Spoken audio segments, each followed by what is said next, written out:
The wait is over. Boxing Day is here. Very Merry Christmas to all of you out there. Dave Orton, your resident Rudolph, for this afternoon, bringing you 5 races here on Racing Post Live. Welcome along, everyone out there. Let us know you're out there. This is, of course, your interactive betting show, your alternate take on the terrestrial races today. 5, then 4 from Kempton, culminating in the King George. And we go out to Wetherby as well for one of the stalwarts of the jump season, the 3-mile Roland Merrick handicap chase as well. If you're watching on YouTube, you know the drill. Like and subscribe. Facebook Live. Let's ramp up that chat today.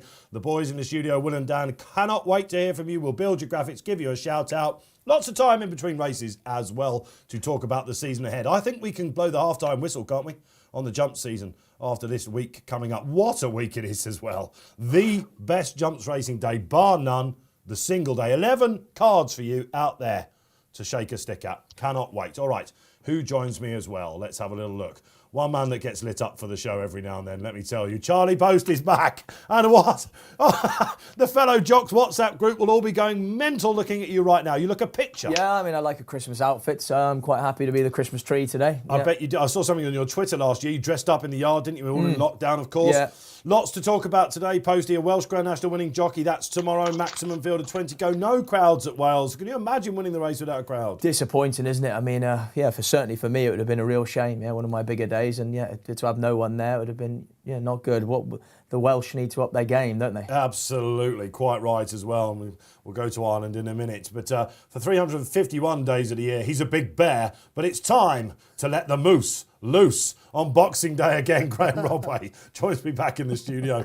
Happy days, G. Merry Christmas to you. Merry Christmas, Dave. Great to be here, isn't it? Been looking forward to Boxing Day for 2-3 days now, and it's finally here, so can't wait for the race. We have that lull, don't we? Domestically of a couple of days. There was a Group 1 in Doha, wasn't there, of course? And, but this is the one everyone getting ready to get their teeth stuck into.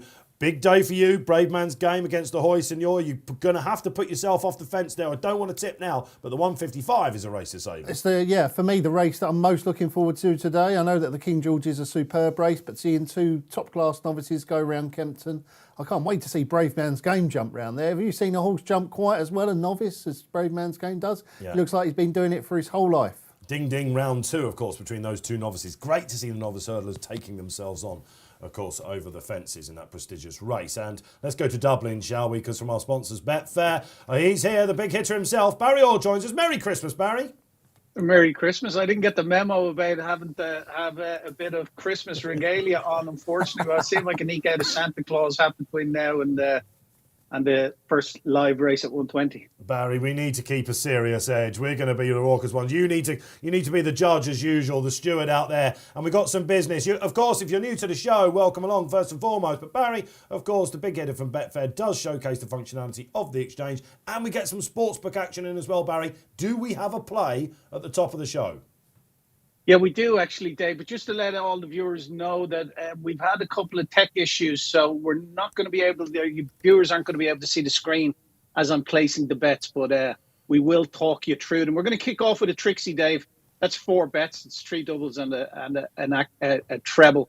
And we're going to do it for each way for a tenner. And the 3 horses are, first leg of it is going to be Danny Kieran in the 120 in Sandown, Paul Nichols runner. Give that a big chance. In the 305, the feature race, the King George, we're going to go for Manila Indo, the Gold Cup winner. And then in the 210 up in Wetherby, the Roland Merrick, we're going for Empire Steel. We're going to do it each way. Like I said, it's 4 bets, so it's going to cost us 80 quid. Each way Trixie, 10 quid each way Trixie, costs us 80 quid. And if they all come in, we get $2,000 for the charity, a little over £2,000 for the Injured Jockeys Fund. So that'll be nice. Little Philip just around Christmas time for that great charity. So fingers crossed we'll see how those 3 get on. Danny Kerr, Manila Indo and Empire Steel. Yes, I like Empire Steel very much amongst them as well. Really like Danny Kerr, and he's massively fancied, isn't he? That's our first race, the 120 coming up, the Novice Limited Handicap.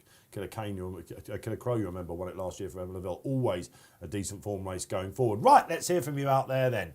What have we got coming up? I mean, there's so much racing to shake a stick at, as I said, isn't there? I mean, blink at you miss it. There has been a little bit of a ripple as well. Barry, I'll come to you with this. We're going to be doing loads of anti-post sportsbook suggestions. Half time, as I said, the whistle is blown. Let's have a look at where we are. All of a sudden, it looked like we had the next Messiah running in the Supreme Novice Hurdle. But Sir Gerhard, the champion bumper winner, came out today at Leopardstown and finally delivered what we were all expecting. Yeah, went off to the front, made every post a winning post. Form of the race is probably not much, but he couldn't have done it any easier, and he jumped really, really well. He's a very uncomplicated horse, and he's a real joy to watch when he's in full flight. He was 8-1 prior to the race. He almost halved. He's into 9-2 now. Market headed by Nicky Henderson's Jean Bon at 9-4.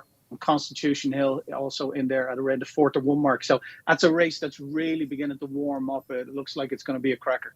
Absolutely. And just as we talk now, we've also got the Triumph Hurdle favourite running up in Leopardstown, Phil Dorr. Yeah. So we'll keep an eye on that. Lovely. All right. So come on, these markets are going to. This is where you've got to have played your hand by now, haven't you? We'll get to the 120 quickly, but Sir Gerhard, 9-2. I don't know. Who would have thought that? I'd say 9-2 is not a bad price right now, is it? Those people that smashed into John Bon for etc. G. I mean, it's 7-4. They're thinking, oh, this is what I didn't want to happen. Well, yeah, I mean, it was a bit stupid, wasn't it, if you were getting involved at those odds this far out. But don't get me wrong, I like John Bon. I think Henderson will win it. I'm not worried about Sir Gerhard. Henderson all the way this year with the novices. Well, you think a British horse is going to win the first race at the Cheltenham British Festival? horse will definitely win it. If that John Bon don't win it, the other one will win it. Constitution Hill. Where will they run them both, Dave? Well, they will. Well, of course they're going to keep them apart.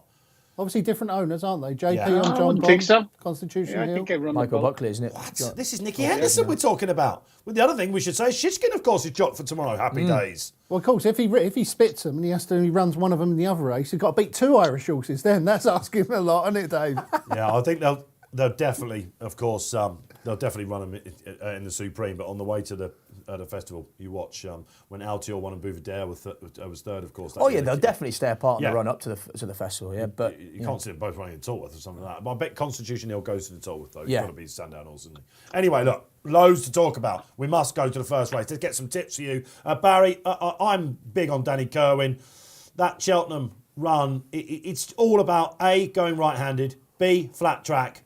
It's just whether he really wants to do it still these days. Yeah, just to say, Phil Dorr won up in Leopardstown, and he's now 3-1 from 4-1. So he's just hardened the point at the head of the Triumph Hurdle market. But yeah, you're right here. Bothwell Bridge, obviously, who won in Sandown last day out, was quite impressive. He's a horse that looks like he's going in the right direction. But Danny Kerwin, who was second to annual Invictus in Cheltenham, this is his second run after a wind-up. I know that's something that you like to see, Dave. Yeah. And I know he was put away. Paul Nichols says on his Betfair blog, which you can read exclusively on betting.betfair, that he wanted to put him away after the Cheltenham race with this race in mind, protect his mark, and just this novice handicap looked ideal for him. So the market has spoken as well. He was 7-2. He's currently around a 3-1 chance at the moment. But yeah, I'm just going to back him. And what I'm going to do, I'm going to back him on the exchange. He's currently 4.7. So he's gone clear favourite. Bothwell Bridge is 5.4 now. Mr. Coffey's the springer in the race. He's 5.2. Sean Bone in the plate there had been as big as 11-2. So he's into just a little over 4-1 now. Sebastopol is 9-6 and it's 10-year darling. So what we're going to do for the charity, we're going to have 50 quid on Danny Kerwin at 4.8. We're just happy to be a price taker here at 4.8. Wins us 190 quid should that come in. So Danny Kerwin all the way in the opener for us in Sandown. Love it. Yeah, I'm following him in. So are you, G? Yeah, I'm with Danny Kerwin and all. The form at Cheltenham's pretty good, isn't it? Really good. Obviously, annual Invictus came out and won a Mickey Mouse race around Plumpton, but the fourth has won since, and the fifth back on the lash, wasn't he? Your Cheltenham horse. That is one of the commentaries of the season, surely, on Racing Post Live, was it? Back on the lash, back on the lash. He attempted a commentary. In fairness, you know G, he loves a challenge. He doesn't mind winding people up, and he went for the cheese wedges, didn't you? Yeah, well, someone did actually comment and say they thought it was the best commentary of the whole season. So it don't say much for you, Dave, does it? No, it really doesn't. But I am a senior analyst. Remember that. 100%. Posty, first race. Come on, what wins? Danny Kerwin for me as well. Oh, it's a four-way split. No, is that good? I mean, look, he looked like he's been a bit of a talking horse, hasn't he, through his life? And Well, he won the bumper there, didn't he? Yeah. A couple of seasons back. And they took him to Aintree. It all went wrong. And ever since then, he's looked he's going to win. But he is a scorpion, so You I had to don't know get if that you in. can. That's his sire, of course. Yeah, you could, that's his sire, and they are renowned A for bit being nutty. a bit quirky, you know. As in, He'd be a decent bedfellow, of course. All right, we've got a new favourite coming in as well. We've all put him up, Danny Kerwin. He's on the slide. What's coming to favourite then? Is it Mr. Coffey? Paul Keeley, 2 points in his Sizzlers column today, Barry. All the rage. Headgear off him. Will he be too keen, though? That would be my worry. Yeah, he's really strong, Dave. He's into 4.8 now. Like I said, he was 11-2, 6.6 match at a high. Bothwell Bridge and Danny Kerr were about 5.1 now. And Sebastopol trading at 9.6. He's relatively steady away at that. But yeah, it's very tight between the top three and the head of the market here. And there's only the width of a cigarette paper between the three of them. Okay, you can see Mr. Coffee, of course, the spotlight selection as well. This is free stuff you're getting here, of course, here on Racing Post Live. This is free premium stuff. There are other, there are other options out there for you behind paywalls and libraries, if you like that sort of thing. You can go and do it. But here, we're full of festive cheer, aren't we? He reminds me a little bit of E.T. or Mr. Coffee. You know, he's like a bit all sort of gangly and weird, isn't he? You know, Is he going to come home today, though? That's the question. We don't think so. A lot he's of a huge horse, do, isn't he? Absolute huge horse. Someone has asked on the chat what you think of Jackamar in the next. There was obviously fancying Jackamar. That's Milton Harris. It is. Yeah. Danny Mullins on. That's an interesting jockey booking, isn't it? Yeah. Obviously Isn't come it? over Yeah. for two in the King George. It's a bit of a twicer or pieces on. It won't be good enough in this company, would he, Dave? What do you Rising think? Stars. And yeah, I don't know. He's got a lightweight, isn't he? The one interesting thing, if you're into 10-year trends, all that sort of stuff, Danny Kerwin. Nichols has had 10 runners in this race just for the 2 places. But he just hits everything, doesn't he? Like Barry says, it's just save for this. The one slight reservation is, as I said, is about the Scorpion thing. I would agree with that. What about the ground as well? We've had one race already there on the hurdles course. Soft. Brendan Powell said it was beautiful, wet ground. So it's been. I'm not too soft. far. The Times would suggest it's soft, and Nico de Boinville, who rode the winner, said it was soft. Yeah, okay. Yeah, I don't know what beautiful wet ground means. Well, he's got great form on Google. Beautiful wet ground. I don't know. It's beautiful. It's wet. Yeah. I guess that's a contrast to what we've had so far. We have had a winter drought, haven't we? Well, yeah, possibly. Well, I don't know. You were one of the ones moaning about small fields and that sort of thing. That's because it's all so dry, wasn't Was I? it? Yeah, well, of course you were. Yeah, and this man was very vociferous about No, it. but he doesn't think ground matters anyway. No, exactly, don't. Oh, let's not Here go we go. there. Let's not go there. We're already winding each other up. We've not even had a race. But it is off, the 120. Good luck wherever you're playing. If you're in running, you'll be looking for Bothwell Bridge. Didn't he jump Bothwell Bridge when he won at Sandown? Really good. Absolute flume. And He's almost gone. Danny Kerwin wasn't great there. He's just had a skew whiff, but he's having a share of the lead. Beautiful inside position at Kempton. This is where Ruby Walsh used to adopt, isn't it? Yeah, I mean, this is a great slot that Harry Cobden's got here. Oh, no, Bothwell, he I has put gone. the commentator's Yeah, curse I on mean, Bothwell Bridge. you are good at So this, people- Dave. What on Oh, earth he's was up that? all right, though. Straight up on his feet. Was that Bothwell? Yeah. Yeah. It was Bothwell's gone, yeah, all The right. one you said was a beautiful jumper. Come on, 2022's got to be different on that front, isn't it? Apologies if I've put the mockers on him. Your darling is up there for the resurgent Ben Pauling. I've got a Ben Pauling story coming up on the show. I saw him recently. I played football with him on a Monday night. Does he have any idea where the goal is? Nah, he's a very no-nonsense centre-back. Is he really? Oh, Takes it very seriously. Chopper Pauling. Takes it very Yeah, seriously. I bet he does. Well, he's got your darling up there as well for these really well-known vesty colours. Shame about to lose. We must have shortened up here in running here, Barry. Surely. Yeah, we're into 5-2, but it's more off the back of Bothwell Bridge, obviously falling. It's 3.7 Master Coffee, 6.6 Sebastopol, and 8 Your Darling. All right, okay. Mr. Coffee's lovely and Well, relaxed. he's in actually fairness. settled, Yeah, Barry, yeah. hasn't he? So what are they? So, he's going to go favourite in a minute. I think I'd be amazed if he didn't.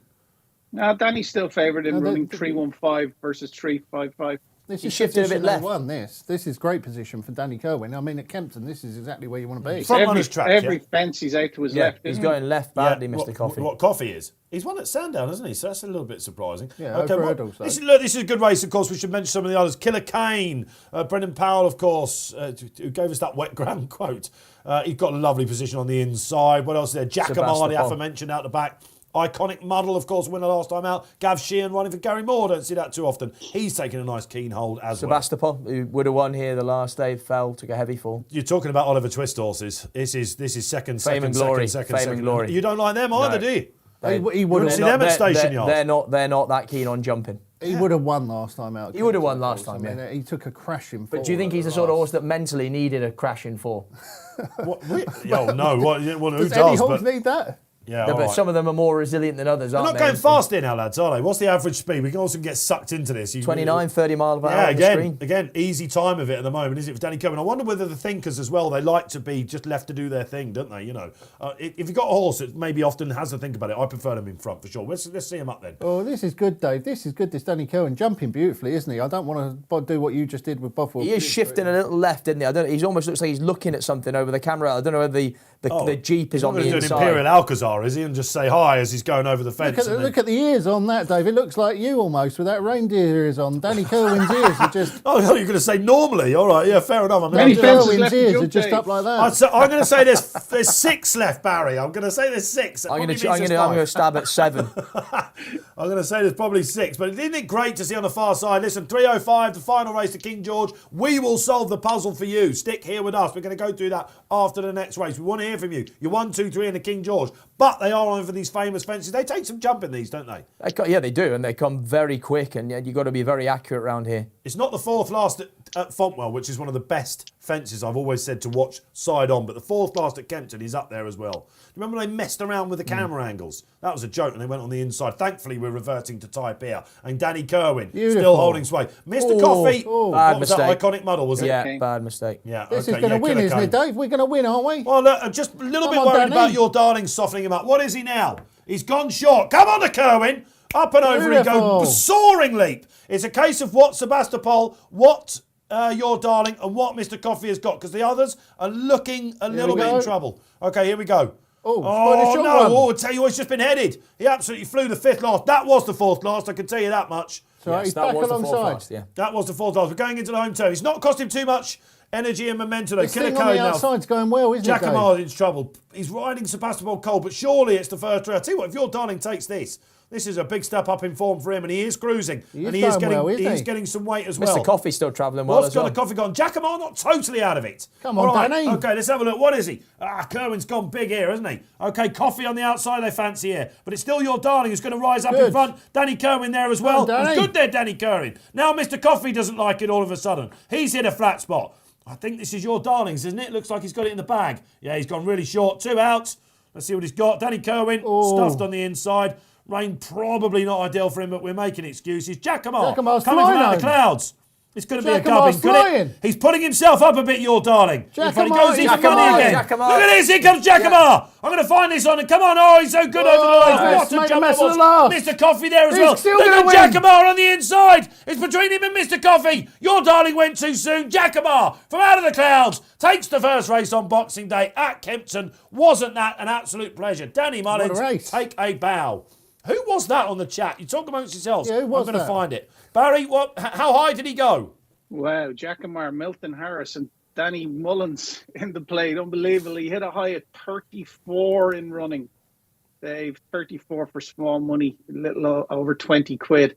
I suppose out of the runner-up, your darling hit a low of 108, so 12 to 1 on your darling.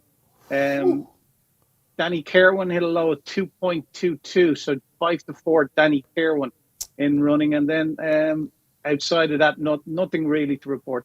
Where would Danny Cohen have hit that low, Barry? I mean, like it just never seemed I to me. suppose turning in, he was going well over the far side, Yeah. and then turning in, I suppose he was still buying there, but he didn't find a whole lot. Sure, he didn't. No. It's You'd have to wonder whether he's got wind issues or something like that. You know, I mean, and mental. Like, you'd be very wary. He'd be of drinking him, at the bar with G. Let me tell you that much. He'd be drinking at the bar with G. Yeah, Be in what, good the company with the G. Christmas moose that said Giacomo was the not Danny good enough. Rodway Kerwin. Giacomo is not good enough. The Christmas moose. I said he's a bit of a. So it's a good start for us. We were unanimous there, of course. But I wonder whether Bothwell Bridge might have given him a lead. Again, you're making excuses here. You don't like giving excuses to horses. Are you now off the Kerwin project? Yeah. I'm not sure I was ever on him, but apart from today, I don't think I've been a huge fan of his. It's on throughout his camera. career. You were on it. But I was on him today. You were on yeah, it. but weird race, wasn't it? Very, very rarely do you see races at Kempton where you get 2 horses turned for home well clear of the rest and they don't finish first and second, because usually at Kempton you just make, it's hard to make up ground in that straight. Certainly, if you jump the last well at Kempton in front, you often win. Yeah. And he did ping up, didn't he? And he did. He jumped the Lord Darling. jumped the last well, mean, and you thought that would be enough to see him home. And Jackamar picked up real good. Have they stopped in front? Because Mr. Coffey's come home and finished second. Yeah, so, they probably have a bit, They yeah. stopped You'd have to That's suggest interesting. that maybe they've softened each other up. First race on the chase course as well. We'll get the time for you. What do you reckon? Do they go a bit too soon? Do they duel? That's the worry, isn't it? We see it time and time again on the flat, especially when two horses take each other on. It just softens them up for something to come out of the clouds. And Jackamar, he wasn't great at the fourth last. You have to say the cheek pieces have definitely woken him up a bit, didn't they? And Milton Harris has had a very resurgent time of it. Good jockey booking as well. Yeah. I mean, maybe I suppose that was a bit of a clue, but I didn't see it until afterwards. Who's Danny on? Is it Asterion? Yeah. Yeah, it is, yeah. Oh, no, it's Brian Cooper. No, on Brian Asterion. Cooper's a steering for He's I on had to get that Tornado wrong, didn't Flyer, I? is he? Tornado Flyer, who has been backed by a few shrewd judges out there. And again, that John Durkin, that Allaho one looks like a key piece of form, doesn't it? Let us know what wins the King George. We'll solve the puzzle for you. Lots of time, I'm delighted to say, in between races today. Welcome along if you're just joining us here on Racing Post Live. It's a very Merry Christmas out there for Stephen Klein, who I'm thrilled to say I managed to get in his question about Jackamar because he's had a good old go on him. So well done, Stephen. out Well there. done, Yeah, well Steve. done. Yeah. A regular viewer. Come on, let's have your naps out. Anywhere, something at Sedgefield, something at Fontwell, something at Wincannon. Where else are they racing? Wolverhampton even. We're delighted to have crowds Boxing Day at highlight. the moment, aren't we? Barry, let's come to you. A bitter blow for Leopardstown. And it really late in the day. No crowds behind closed doors again. Oh, Yeah, just owners and racing professionals allowed into Leopardstown. So a real disappointment because it's the highlight of the year for a lot of people is going racing in Leopardstown at Christmas, getting there for one of the 4 days. But Boxing Day, or St. Stephen's Day as we call it over here, is always the best attended of the 4 days. Yeah. And it's a big social event for a lot of people as well. Now, they had pared it back to 5,000 and they capped it at that. And then for some ridiculous reason, nobody seems to understand. They have chinned crowds at it altogether. So, they say it's because staffing issues among people who were due to work the bars and that there's been COVID outbreak among them. But surely they can get people to fill in. It's really disappointing for all racing fans over here. yeah, you get the feeling that there's lots that's going to come out of this. Not been able to see Segura, not been able to see Fernie Hollow today, also like that. Not been able to see Facile Vega, who takes in the bumper. And ever since we've been doing loads of work here at the Racing Post with our ambassador Patrick Mullins, he's been saying before it was even named this thing, they think it is the next coming, don't they? So unfortunately, no crowds, they say, at Leopardstown. It is galling. One man that is there for us though is David Jennings, I'm delighted to say, and we will hopefully dial into DJ to get some tips and some banter from the great man himself, find out how his Christmas was doing and what he likes over the Christmas period. We'll get a nap for the Paddy Power Chase, that sort of stuff. Of course, to remind you, this is Boxing Day, the final day to get involved with our Christmas countdown offer. Here it is. We're going to miss this, aren't we? That's it. Get the bells going, Posty. You're happy about this. You, of course, can win the ultimate Cheltenham Festival experience for you and 3 friends. Helicopter transfers, win your 5-star hotel. Of course, the annual membership, all that sort of thing. How to enter. You've missed out November, obviously. You've missed out December, unless, of course, you're tuned in now and you place a bet on the Racing Post app. You and 4 friends can have the experience of a lifetime at the Cheltenham Festival in March, when crowds will be back in their droves, of course, after last year. Okay, I guess the great thing, if you're watching in isolation now, you've had a stinking Christmas, this is the place to raise your spirits. Football's been decimated, isn't it? We've shown racing from the very start how we can keep going. We've been here before. Lots of racing professionals that you speak to, if it happens, it happens. If it gets very bad, we'll do what we have to. We know we can keep the show on the road, which is...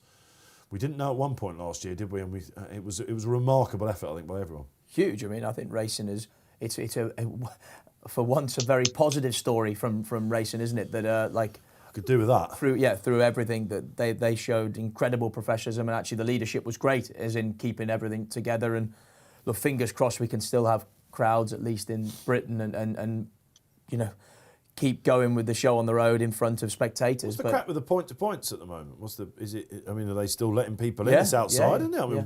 Is there any caps on that? I mean, look, I'd have thought you're as safe at a point-to-point as you are anyway, just like on a racecourse, But we all know that isn't all the time enough to keep it going with people paying customers coming in. But of course, I in think Scotland they're capped at 500, aren't they? What's that about? Is it Musselburgh that just Musselburgh. can their fixture because That's having 500 people? I mean, you'd say almost having crazy. 500 is worse than having none at all for the racetracks, because to facilitate staffing to have 500 people in, I can't imagine it makes any cost-effective sense. Do you at remember all. last year, of course, on New Year's Day, Cheltenham was off, wasn't it? Everything was off. We went to Musselburgh and Tremor, didn't we? You know, we needed it, you know. So it's 500. It just don't seem to make much sense. Yeah, no, that makes no sense at all, does it? It was a great day, wasn't it, at Tremor that day? Do you remember? Alboom. Yeah, album photo.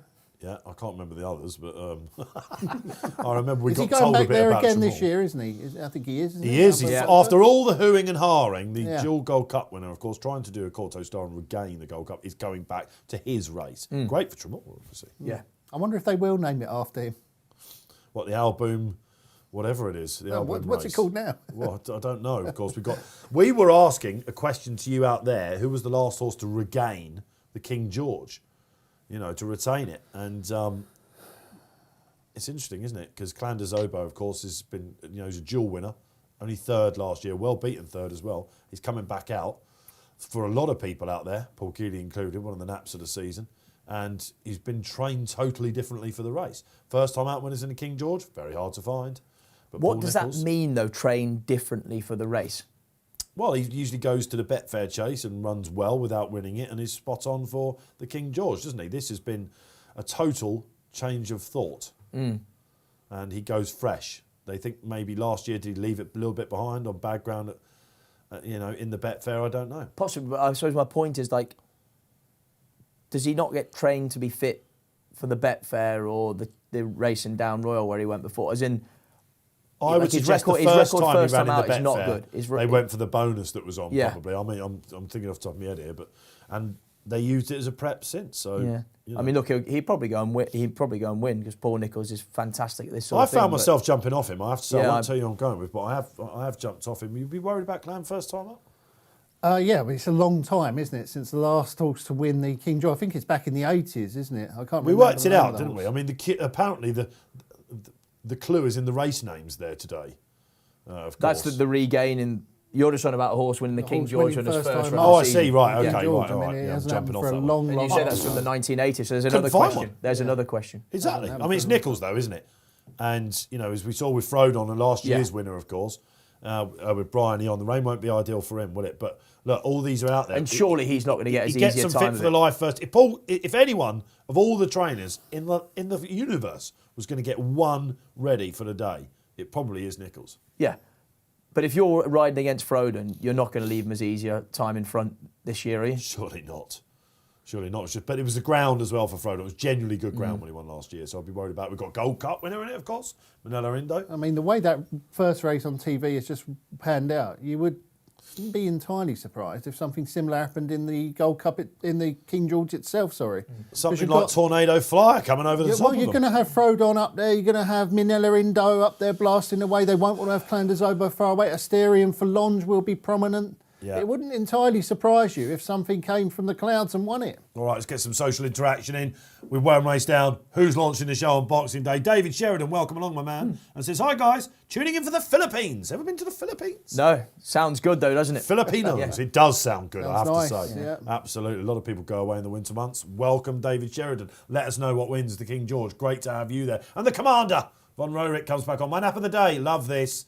Away we go. Desiree Girl, 245 Wetherby. Gee, I'll let you tap away on that one. And Poste as well. It's a really good card up at Wetherby, isn't it? Of course, the Roland Merrick. Got to be 210. unexpected party. Unexpected party for the Skeltons, who are seemingly bullish today about a lot of their runners. And they've had 3 already winners. Have they? Yeah. And this is the nap, 2 apparently. at Market Unexpected Race party. and 1 at Wetherby already, so... Yeah, well, good luck with that, Commander. We'll be looking out on that. We'll have a little look for you as well. That's a very good point, actually. One of my naps is running at the moment in Limerick as well. I'd like to know how that's getting on, but look, it's one of these. You just need 10 screens, don't you, to keep up with it all. Yeah. All right, great to have you along. You can watch us anywhere on the go, of course. Shall we have a look at the 155 then, because this is Grade 1 stuff, isn't it? Absolutely love this. Just the 4 runners, and I'm delighted to say, actually, that we can tune into Leopardstown. There's been a couple of races so far, plenty of stuff coming up. We've got a new Triumph favourite. We've got Sir Gerhard as well. DJ, are you out there? I am, Dave. How are you? Oh, I tell you what, the line is absolutely blinding. I'm really well, DJ. Merry Christmas, man. Yeah, the line is better than the picture anyway, I'd imagine. Haven't you tried to sneak in a new picture? I've seen a few emails about a month ago flying around. Right, yeah. I'll have a go at the boys. We got rid of 2 of the chins. We couldn't get rid of all 4. Listen, you've got a couple of years yet. You'll have 6 like me, mate. How was Christmas, Dave? Have you been just looking forward to this day? Unfortunately, you're one of the lucky few to make it through the doors there. Yeah, no crowd here at Leopardstown, and you just walk through the turnstiles and you're kind of saying to yourself, it's such a shame because the place looks great. The weather's actually lovely. The sun is spitting the stones here, and we had a kind of a horrible wet morning, but it's nice now, and it's such a shame. No crowds here, but they couldn't get the staff. This is what Barry was saying. What did you make of Sir Gerhardt then? Obviously, we got to watch you on Up in the Ante every week. You and Gav Lynch, absolutely superb at the moment. I mean, you've been talking a lot about John Bonn, of course. He's got a decent rival now, hasn't he? He has, yeah. That looked really professional. He did what he had to do. It wasn't the greatest maiden hurdle that's ever been run at Leopardstown, but all he could do was what he did. I thought his jumping in the main was quite slick. He always had matters under control, and I thought he was good. We'll learn a lot more about him, I'd say, at the Dublin Racing Festival, and that'll tell us a lot more. So, yeah, it's exciting times. I'm glad you're there for the Racing Post Novice Chase, DJ, as well at 2:20. Fernie Hollow, Riviere de Tel, Cours Sublime, Grand Bonnand, etc. Can he give weight away, Fernie? I think he can, yeah. I think he's different class to these. It's a massive ass, so it is.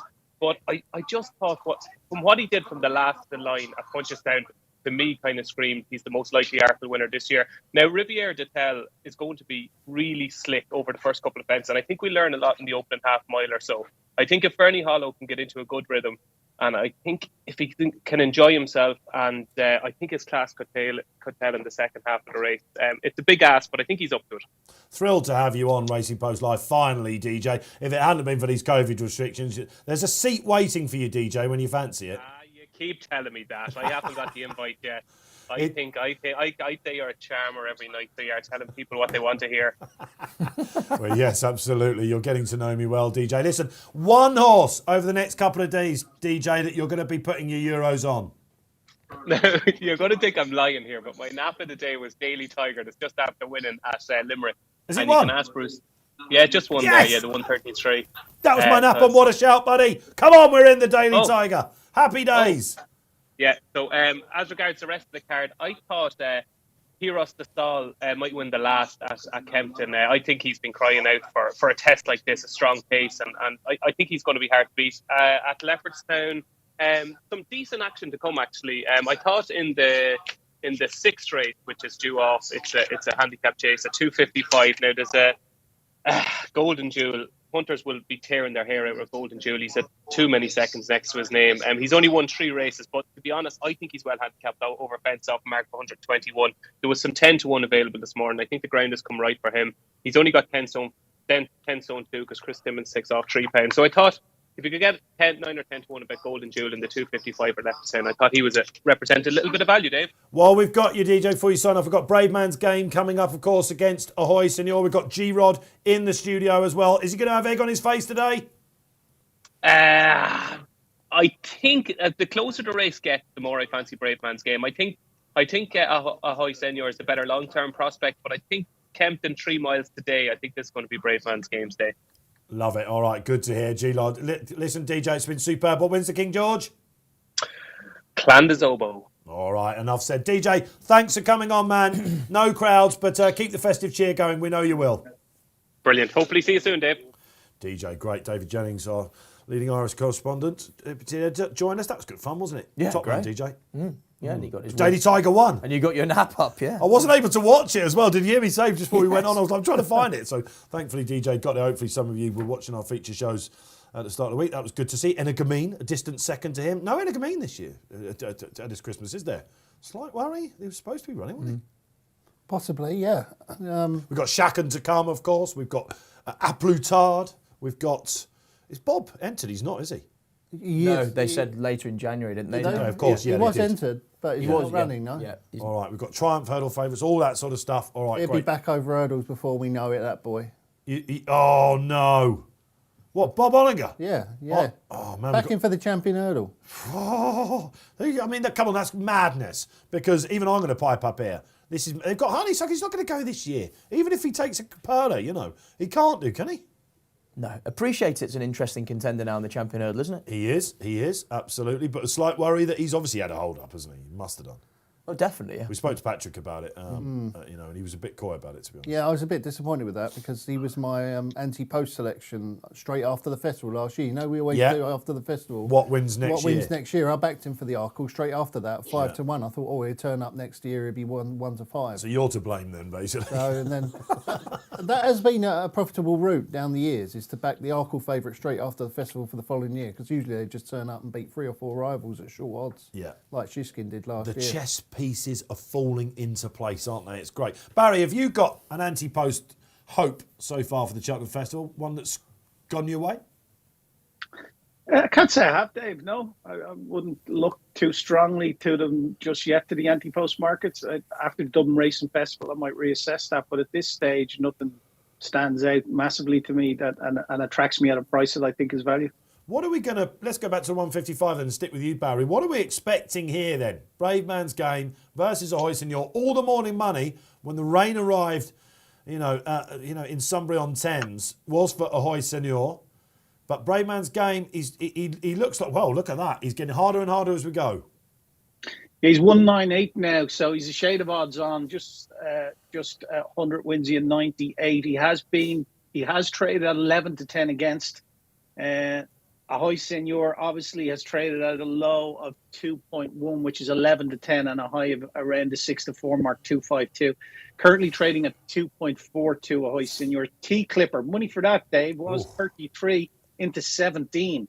Continues to be decent support for that, and Kilteely Bridge rounds it up at 30 on the exchange at the moment. But yeah, your favourite Brave Man's Game, I'm going to take him on with Ahoy Senor. I think it's a dead match. I know there's money for T Clipper, but I can't have him. And Ahoy Senor, I think the ground's come for him, and we've seen it in the first race over fences there. It's going to be a real test of getting the trip, and I think Ahoy Senor is best equipped here. So we're going to have 50 quid in Ahoy Senor. Again, happy to be a price taker here at 2.42 for 50 quid. It wins us around 70 quid. That'll net us should Ahoy Senor win. Tactically, I think Brave Man's Game could go on and try to make it, and Ahoy Senor will just sit in a slipstream and hopefully outstay him up the straight. Wow. Okay, there you are. Barry taking on Brave Man's Game. Don't forget, of course, Paul Nicholls, Betfair ambassador on the blog. We're going to learn a lot, aren't we, here? We are going to learn a lot. Will Brave Man's Game go the Mars route?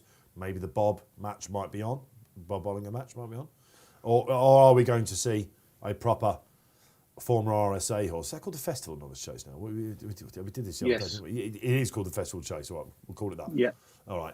This has been won by some of the worldies, of course, named after the great Corto star, who made this day his own 10 or so years ago now, probably more than that, of course, wouldn't it? The fact that Kilteely Briggs, I should say, has come in from 28 to 1, I think is about right. But the fact he's that sort of price shows you what sort of race it is. Poste, who wins? Ahoy Senor for me. I mean, I think it's a fascinating race, and like it's brilliant to see them both taking each other on, isn't it? But I think Brave Man's Game's the better jumper right now. Ahoy Senor still has a little bit to learn on that front. I thought he got better as we went through the Newbury race. We covered that together, didn't we? Yeah, we showed that. And then, but I think Ahoy Senor's the stronger stayer, and we've seen. I think the time was slow for the first chase, and I think they're going to have to stay well. And it still is a bit of a question mark for Brave Man's Game, whether he's an absolute resolute stayer at this 3-mile trip, do you think? Yes, I think so. Of course, the only distance winner in the race is Ahoy Senor, so the tactics are key, G, aren't they? And of course, Ahoy Senor also likes to get on with it. An absolute demolition job at Newbury last time in a race that's often a decent stepping stone over this. A British pointer. Flat tracks, you've gone on record as saying we've got no idea what it'd be like up a hill. Of course, he has beaten Brave Man's Game when he pulled off what was considered a shock on the day at Aintree. Yeah, and he absolutely thrashed him as well, didn't he? He didn't just beat him. I mean, he absolutely thrashed him. So why was that? Was it a case of coming in cold, whereas, the Cheltenham factor might have counted against Brave Man's Game? Probably just because he's a better horse. Well, listen. That is the one side of it, but you have to be fair. Brave Man's Game had ran against Bob Ollinger in that cracker of the 2.5 mile novice hurdle at the festival. Exactly. And that had a fairly busy season. Yeah, exactly. So you do have to equate that in, but there is every chance as well that Ahoy Senor might just be a better horse, and he probably isn't as sexy from a credentials point of view, is he? He's an English pointer, trained up in Scotland by And he won at Lucinda Russell. Kimble. We've talked about this on the show. We've got posted. We might as well ask him. That is flat as it comes, isn't it? Very Pancake flat track, yeah, exactly. Yeah. And look, you keep saying I've said he can't win at Cheltenham. I've just merely Well, I like to have a bit of fun about reflected on the fact Nat that Green was on the show, and it's her horse to follow, and she was like, "Oh, I'm all over it for Cheltenham." I went, "He says he can't win." But Aintree, Newbury, they're all Kempton. pretty. Yeah, exactly. They're all flat tracks, and so Carlisle didn't work out. didn't work out. So right now, you'd imagine this circuit's going to suit him. Everyone goes on and on about sharp track and that. When it gets slow, you have to be able to stay round Kempton. You have to see it out properly. And I just had a very strange moment staring at you in that Christmas tree. I have to say. And trying to listen to a studious man that you are exactly, talking. But listen, we're having fun today, and then I go from one to the other. And the moose. Now, you caused more than a stir on our Racing Post Live Extra we did. And, of course, you said 10 times out of 10, jumping-wise, Brave beats Bob. And you think that Oi Senor is just as good a horse as Brave Man's Game? I think Oi Senor's a better horse than Brave Man's So Game. So have you tipped him? No, because I think Brave Man's Game will beat him round here. No, in the mind of G. So, Yeah, I've seen this race in my dreams. yes, I heard you talking about this the other day. Yeah, in Brave Man's Game, goes off in front, half lengths him at every fence. Just the quicker jumper, the better traveller around Kempton, turns for home. Oi Senor's going to be hard under the pump. Brave Man's Game is going to be hard on the steel. To be fair, I love Oi Senor. He might well then surge down the outside and outstay him. However, I know the one that I would rather be on, and that is the one that is travelling best at the top of the straight. And I'm fairly certain that Brave Man's Game will be travelling better than Oi Senor. Certainly coming to the third last, possibly to the second last. And I think he will get home. I don't think there's any doubt about him staying 3 miles around Kempton. There is definitely a doubt about him getting Gold Cup sort of trips, 3 mile, 2.5 up Cheltenham's Hill. I'm not sure he'll get that. Yeah, well, he's But I am another one that's still got to show he certain- can get up the hill, isn't he? 'Cause Certain Brave Man's Game will stay 3 miles at Kempton. I mean, I don't really understand the argument that he may not stay. Some people saying he wasn't going anywhere at Haydock. But let's not forget, the horse that was second that day was Itchy Feet, who is an absolute monkey. And talented monkey, however. Will chase anything, Itchy Feet, so he's going to make Brave Man's Game look slow. And let's not forget, before that, Itchy Feet finished second behind All Mankind, that really hot race that... Old Roan. Yeah, the old Rowan that, what was the horse of Venetia Williams has come out of it and Fanny won and again. Destraval. Fanny on Destraval. They all came out and won, didn't they? Midnight Shadow was third, who won the Paddy Power. Yeah. I mean, Itchy Feet is no mug. He might be an old rogue, but Quite he a ain't bit no mug. said about Brave Man's Game on the run-in last time, wasn't it? How much did he have left, Yeah. of course. What I liked about the Haydock run was not just the jumping, but the fact that the rider on Itchy Feet that day, who was it? It wasn't Gav Sheehan, I don't think, was it? Whoever it was, they put it up to Brave Man's Game and said, right, let's find out what you got. This is what we love to see. Like Fernie Hollow coming up in the 220, the Racing Post. But tactically, Casey this got is, given a race last time. this is going to be an interesting race because This Kilty is- Bridge goes forward as well. And Ahoy Senor, what you're saying about Harry Cobden, does he let Ahoy Senor be down the rail and he sits outside him? Because Ahoy Senor jumps right. Yeah. He pops out in front, Yeah. and then all of a sudden Derek Fox comes to sit with him, and over every fence he starts laying over on top of him because he's jumping right into Brave Man's Game. So it's good. There's a lot of little nuances to this race for a forerunner race that's going to make it quite intriguing. All right, I'm just trying to look at the left-handed, right-handed thing about Ahoy Senor and the little evidence we've got so far. But he did jump a bit right at Newbury. He did, well, yeah, Yeah. he did. And in Carlisle, of course, was the one time we've seen him, and he wasn't great, was he? Okay, let's get the socials up there. Iron Smiler, there's a name. Ahoy Senor reminds me of Coney Gree. Lots of people actually quite rightly said, could this thing go to a Gold Cup? Why does it remind him of Coney Gree? Because when he won at Newbury, I'm assuming Iron Smiler, a lot of people, including myself included, I turned around the post and said, could that do a Coney Gree? Could he go and take on the seasoned chasers in the Gold Cup? Coney Gree won it as a novice, of course. Right, yeah. Well, Is the mind no, getting its head it around just that? doesn't remind me of Coney Gree at all, that horse. Why not? I just think that he's a completely different type of horse. I think the only Is he not a grinder? The only similarity between him and Coney Gree is that Coney Gree was trained by Mark Bradstocks and the Bradstocks, and who were quite a small operation. And this is Lucinda Russell, who obviously isn't one of the big guns. Yeah, she's the Grand National, Scottish Grand National winning trainer. She's not Willie Mullins, Paul Nicholls, Henry de Bromhead. and National winning Henderson trainer, and- Yeah, well, that's what I thought. I'm not He's saying got- she's in no. He I'm causes not saying controversy everywhere he goes, the I ain't Moose. saying she's no Cheltenham good, Festival but she winning ain't trainer. Willie Mullins, is she, Lucinda? No. I see what you mean. Let's not It's pretend, not you one of know, the, I mean, not one of the she's- top you know, five. I when was suppose the you might last say. time she trained a Cheltenham Festival winner? Well, she obviously has had one. The ill-fated. Yeah. Yeah, Brindisi Breeze. There you go. But Absolutely. Willie Mullins has 10 every year, you know. So I know what you're saying. You I know know. what you're saying. If T Clipper wins this, I'll be on the floor because I backed him last time at Newbury. Do you remember that race where Nassalam just somehow won? When everything just went wrong. For Tom, confused Snowflake Lacey, of course. But it has been money for this. But one from one at when was the Kempton. last time he trained any Cheltenham Festival winners, by the way? No, that wouldn't have happened. But Stan Shepherd riding really well, actually, and there has been money for him. So could people be thinking that he might pick him up? All right, Barry, they're coming out onto the track. A final word from you about the market. What is he now?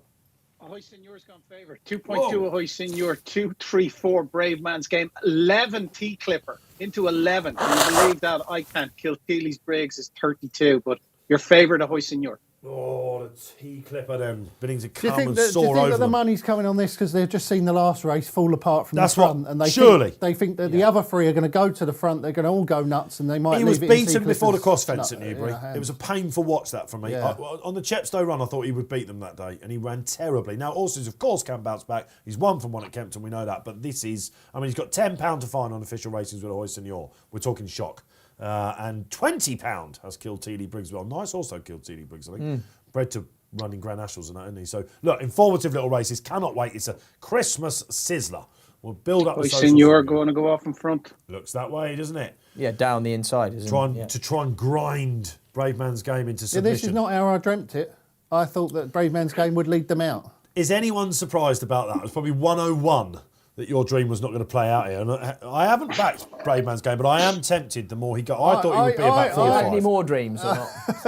I don't know if I can discuss them. This is a premium afternoon show, boys. I reckon that Brave Man's Game, after 5 or 6 fences, will be in front. What price? What price, Dave I think he'll Orton? jump himself to I the reckon front. he'll jump I would himself to the imagine as front. well he's going to They're surely off. try and put pressure Here we on go. They're Ahoy off. Senor down the back. Oh, he Well, ain't messing Ahoy around, Senor has is he? not messed about whatsoever. No. He's been kicked into an opening lead by Derek Fox. Like Coney Gree, says Dan Walsh in the gallery. Absolutely, we're quite right, says the Iron Smiler. Up and over the first. Oh, he's so good, Brave Man's Game, isn't it? It was just beautiful poetry in motion. But He's not stamina. happy, is he, Gary, though? He's just sort of niggling him, isn't he, Brave Man's? He wants to be closer. Well, and that was a great jump by Ahoy Beautiful. Senor as well. Posty, let's bring you in then. T Clipper taking off his feet out the back in a 3-mile Who's race. Gary? Who's Gary? Who's Gary? You mean look, Gary I mean- Cobden? Gary Cobden. Yeah, I mean Derek Fox has like we said his stall out. He's going jumped off incredibly positive at Ahoy Yeah. Senor. Jumped the first two well. You know, it's going good and into a good rhythm. I agree that Harry Cobden, I think, would ideally like to be a fraction closer to Ahoy Senor than he could. 4 fences now down the back. It's going to be interesting to see how it plays out over this line of fences. And isn't the exchange market absolutely fascinating, Barry? Because what, we're 3-4 fences down, T Clipper out the back, but still holding his price somehow. You know, he's less than 20s, and that's because they must think there could be a pace collapse. Yeah, he went. He's got a Betfair SP of 12.7. He went to 22 when they jumped off, but I think he's setting sensible fractions out in front. He's jumping well. They both seem to be jumping adequately. Everything seems to be travelling well in themselves. And I think he's steadied it up now. Derek Fox has just steadied it up quite a bit. So, yeah, all to play for here. It's going to be a cracker. All to play for, and I won't put the curse on anything for you out there, but they are concertinaing up. So he just wanted the lead, Foxy, didn't he? Yeah, I think he wanted to get down that inside rail and be positive, get the horse into a good rhythm early on. And as you say, he's done that. And like Barry just said, he's now just letting the race settle down, dropping the anchor a little bit. Can you remember a better novice jumper? I said I wasn't going to put the mockers on. On Damn Brave Man's Game. Oh, he's absolutely pinpoint. He's brilliant. He's absolutely brilliant. Yeah, he hangs a little bit to the right, doesn't he, Ahoy Senor? That's what Posty suggested. You'd be a little bit worried if you backed him for Cheltenham, wouldn't you? I'm still looking at Gary Cobden in second there. Brilliant. Okay, Kilteely Briggs then, as we go into the home straight for the first time in this prestigious Grade 1. Are we going to see some Cheltenham market smashed after this? And again, I guess this is what Nichols probably wanted, wasn't it? Sit on the quarters of Ahoy Senor. Yeah, and pounce. I'm surprised he hasn't tried to apply a bit more pressure to him, put his jump in under a bit more scrutiny. Well, I suppose it's because we're on, rain softened ground over 3 for the first time. I know, but I don't know why he doesn't go and sit up sides him and then see if he can put him under a bit of pressure and then drop back off him. But at the moment, Ahoy Senor is getting to have it all his own way. Seems to be much happier, Ahoy Senor, when he runs and pops the fences so that he gets in tight instead of standing off them. Is he he's attacking? not extravagant, No, is he? not at all. But by Harry Cobden sitting off him, he is allowing Derek Fox to do that and to put him on the money at every fence as he wants There's to. that bend, and they don't always take the bend. And not, Fancy again, that, did he? No, you see it there so many time and time again, don't you? On that, It's a very sharp bend, but the poly track actually means it rides fine. They grip right far better on that turn than they would do if it was grass. And look at Stan Shepherd now trying to get T Clipper involved. This was you could call him the money horse before this. Kilteely Briggs still having every say for the Max McNeil family. They've had such a good 2020-21. Right, we are getting to the business end. Up and over they go. Again, Brave Man's Game poetry in motion so far, Barry. What does the market think? Is it still just neck and neck, the two? He's a shade of odds on now. Just got a little tight there. Ahoy Senor, 202, 188 now. Brave Man's Game, 234. Ahoy Senor, 42. T Clipper and 25. Kilteely Briggs, but looks like Foxy's going to try to grind it out in front and make sure Brave Man's Game is going to take this, that he stays every yard of the trip on this ground. If you're not excited about this here on Racing Post Live this afternoon, this is where you get your raucous race reactions immediately after the race. We put our necks on the line with the anti-post analysis as well. You're going to get it. This is, if you want to know where your money went, this is the place to be this afternoon. And this is your dream coming to fruition. This is the business end now, isn't it? There are 4 fences here, so I think once we get to the end of this line of 4, we'll have a good idea of who might win from there, Dave. There was a famous man once said, I had a dream, and it was Graeme Rodway, and Brave Man's Game is coming to fruition. But Brave Man's Game's not really out jumping Ahoy Senor, is Not he? at the moment. Not at the moment, no. And this is this is going to be some finish. He did there. They're all in it. He was I'll tell you what, good there. Kilteely Briggs has jumped beautifully on the inside, hasn't he, the outsider? Look, touch wood, all these novices have jumped well, but they kind of should. Is this 5 out? Pressure I want to say this is 5 Yeah, out. I think you're right. 5 out, yeah. Again, there's every chance that I'm, again, Oh, good there. Injected a bit of game, pace lads. there, didn't he? he's got to go for it at some point, Foxy, I isn't don't he? think. He's still in front then, Ahoy Senor, as we come to this famous forecast. Okay, something's happened. What have we got? What have we got? Oh, he's had a right think about it. Put down. He's okay, he's fine. Put down Very again. clever sit there. Yeah, but again, you see over his head. Derek Fox asked him up for a long stride and the horse put down and just ran T and Clipper popped. starting to crack. Stan Shepherd starting to make his move. Tell you what, Kilteely Briggs on the inside, yet to be This asked is any going to sort of be question. some race, Dave, isn't it? Look Here at we it. go. The T big Clipper guns actually there. responding now. Right, still not gone for it. Third Derek last Fox. is going to be Here we go. crucial. Trappy fence this now off the bend. Well, here we go then. All right, 3 fences left ahead of them in the Cordo Star, the Grade 1. And again, the 2 market leaders not sweating either jockey. Look at Adrian Eskin, keeps catching my eye. Just Stan Shepherd that's off the bridle. What are Like they to going? meet it on a good Here shot we go now. then. Here What we is- go. Oh, he's Here we absolutely pinged it. What's he got? Here's the business. What's he Brave got? Man's Game now. If you're Derek Fox, you're thinking, my Lord, I'm doing everything I can to break this horse. He's asking for a big one, though. Here Now we go. Kilteely, This here is we the- go. this He's is in gonna be front now. crucial. Brave Man's Game. Gee, your dream. Yeah, There he beautiful. goes. Is he going to power clear? Go on. Listen, you're done for toe. Kilteely Briggs Here he accepting goes. third place. This is impressive. Bye-bye. Okay, here we Go, go. Brave So Man's he's in what? Game. He's rallying, but this is his old rival. Is it going to be 1-1? Whoa, he's very clever there, wasn't he? But he jumped it better than Ahoy Easy. Senor. Brave Man's Game wins the Grade 1 and puts himself in that Festival Novice Chase picture. Come on, Bob Ollinger, where are you? Who are you, Bob are Ollinger, you? says Graeme Rodway. Before we get a debrief from Charlie Poste and tell us what he thought tactically happened, Barry, when did they know? Well, jumping the second last, the market seemed to start reacting and turning into the straight even. Hit a high of, didn't trade above its in running or its pre-race price of 254 in running. Never traded above that. Ahoy Senor went relatively low, all things considered, hit a low of 1.8, which was 45. Kilteely Briggs hit a low of 8.2. Would you believe that in running? He seemed to be travelling well. Him and T Clipper hit a low of 10.5, but just waiting on a price to come in for the favour for Brave Man's Game for the Marsh. Thank you, Barry, for the sportsman. But you the can festival. see the exchange market is reacting to that. No bigger than just shade over 3-1 at the moment. Wow, that was impressive, wasn't it? Listen, every jump, even at the last when he thought he was going to maybe make his first ever mistake, he was clever. He's so quick as well doing it, isn't he? Like you say, Harry. Well, they kind of were eyeing up a long one, and he changed his mind, and he's so sharp with his feet, gets his front end up, his front legs up quickly, up and over the fence, and I mean, the jumping is exceptional, and it's such a big positive for him. As against his rival there, Hoyson, I'm not sure that I'd fancy him round Cheltenham. I'll say it again.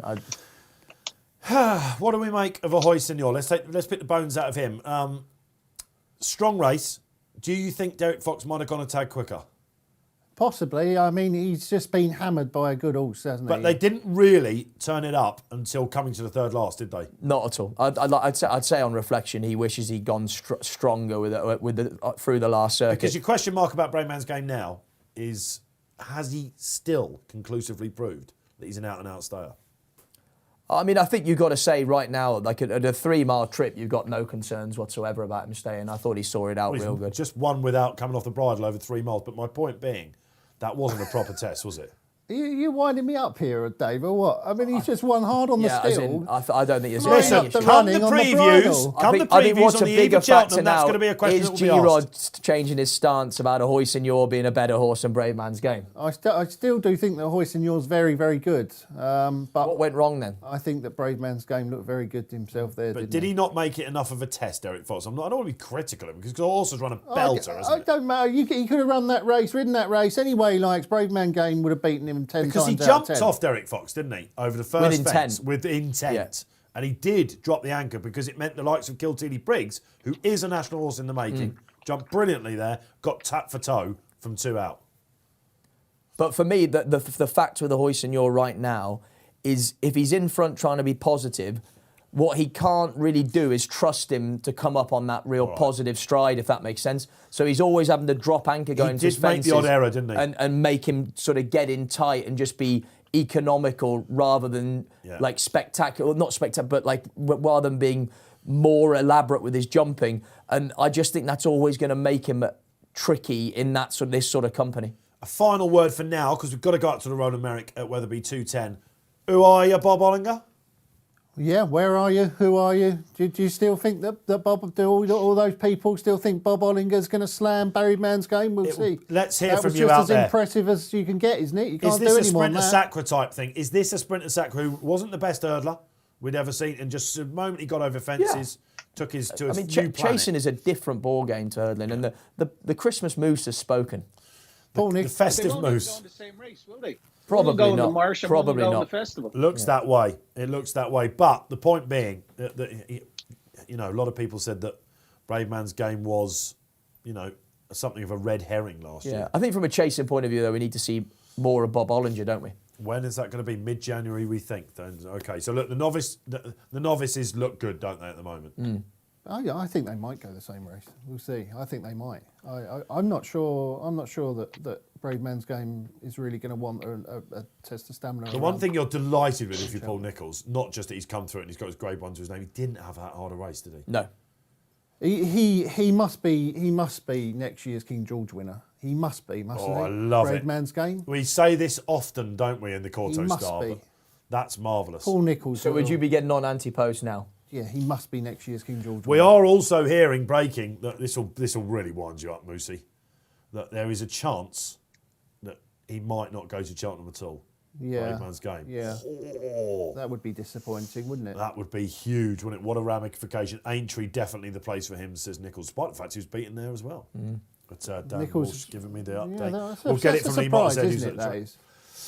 All right, okay. But what a performance we just saw there. Who was with him? Let us know. Should he be going for the Festival Chase? Should he be skipping it? Is it next year's King George winner? We must go up to Wetherby, though. One of the treats up there, of course, at the Yorkshire track is the Roland Merrick every year. It's a seriously good staying handicap, Barry. And one horse since the market came up, everyone wants to know about Silver Hallmark.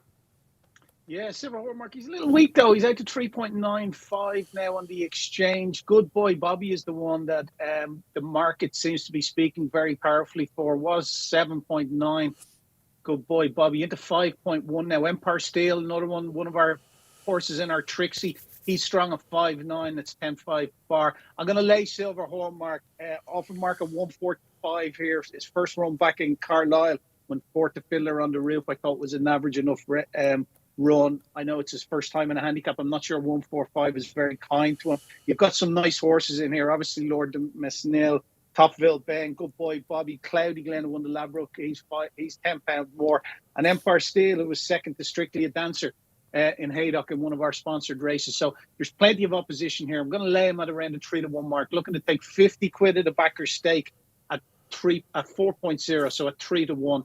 So a liability of 150 quid, and that bet has been matched. So I'm a layer of silver hallmark here and a good renewal of the Roland Merrick. Yeah, I'm with you, Barry. I thought he was one of the more obvious horses of interest, I think, running anywhere away from Leopardstown and Kempton this time, but 5-2 in a race. We've got, you've got the Ladbroke Trophy winner. You've got Lakeview Lad, you've got Windsor Avenue, you've got Good Boy Bobby, who a horse that nearly got you the rehearsal chase. Of course, you're still with him. Yeah, I am still with him. I mean, I think he proved conclusively he stays this sort of trip. He's 3 from 4 at Wetherby, so the return to this track is a positive. Could have probably done without the £5 rise for that narrow miss at Newcastle, but. Yeah. Again, he loved the ground. He's plenty of ticks in the right boxes for this sort of race. Last fence in the back straight at Wetherby will be omitted.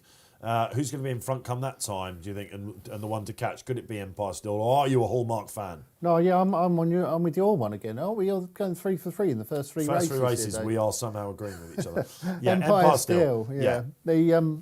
Yeah. He thrashed Protectorate, didn't he? 41 lengths last season. Now, this may not be the Protectorate that we're seeing this season. It wasn't. Of course it wasn't, but it's still a decent level of form. Came back first time out. Ran a very promising race behind Strictly a Dancer at Haydock. Yes, the very progressive at the time, Christian Williams Tracer. Like soft ground. All of Sandy Thompson's horses like soft ground. This is another weird thing, isn't it? Don't you get certain trainers where their horses like soft ground? Why does that happen? Not really totally sure. He's a borders trainer, is that isn't right, or is that just a wrong? Is that just something that is perceived that is wrong? No, Nat Green knows him well, obviously, because has horses connected with him. Is it maybe because they're just trainers that buy a sort of, I don't know, more of a staying chaser stamper horse, and therefore they're more inclined to run them when the ground is soft? Highly likely, I would imagine. Like Venetia Williams, she just doesn't run them when the ground is quick. Yeah, she gets annoyed by the soft ground thing, doesn't she? But it just is hand in hand, isn't it? Of course. Yeah, it's probably to do with the way she trains them as well. She probably trains them to peak at that time of year. Maybe. This would be the first Ladbrokes Trophy winner to come here for some time, wouldn't it? If not the first. Cloudy Glen, of course. How much did he go up for that? £10 rise. Yeah, 10. Yeah. He's a strong traveller. Track will suit really well, wouldn't it? So. I mean, the other day around Newbury, he absolutely tanked through the race, didn't he? Yeah, it'll be interesting to see if he's plotting a chart now to the Grand National, of course. We'll see that. Maybe that would suggest that one for Venetia. Windsor Avenue. Horse doesn't win as often as he should do, probably because of the mark, but he travels. Yeah, the form's all right, isn't it? The banger form. Snow Leopardess won the race. And they're off. They're off, guys. Off and running in the Roland Merrick. All right, good luck wherever you're playing in the 210. That came a bit fast and furious, didn't it? Because of the thrills and spills of the Corto Star Chase. Let us know, of course, your 1, 2, 3 and the King George. We'll be building them up there. There is a poll out there at the moment on our YouTube as well. Get involved. And just looking then, it's Good Boy Bobby. No problems about stamina this chap anymore. He's out in front. Yeah, look, as in they're going to. I mean, if they're going to ride him like stamina is not an issue at all, and I don't think it probably is. And Sam Twiston-Davis on board, and yeah, positive tactics. I'm more than happy with that. Lord Neil following through. Lakeview Lad up there as well. What has he got to do, Cloudy Glen, to wear the first colours? Sorry, is it Cloudy? Sorry, yeah. It's Cloudy Glen, isn't it? Yeah. Lakeview Lad is wide Windsor Avenue out the back. Silver Hallmark. Stamina, one question mark for the favourite that Barry has laid. Adam Wedge, of course, knows the ruckers, the colours extremely well. He's on Secret Reprieve tomorrow, who bids to win back-to-back Welsh Grand Nationals, but he's taken the trip up to Wetherby to be on this chap. Talented, isn't he? But we haven't seen him that much. Lots of vet certificates you can see on his form. That's because he's not easy to keep right. Right out the back, the Fab at the moment. Empire Still just ahead of him, tracking him. Came over that really nicely, Empire Still. Spoke Avenue might have had a little think about it. Lord Neil up there as well. He'll love the ground. Topville Ben as well. This is a proper race. I spoke to him the other day, but disappointed that the second year running he's got to go. Oh, what? Only 4 owners here in Wales. He wasn't going. Really? Yeah. Right, that's a proper two figures, isn't it?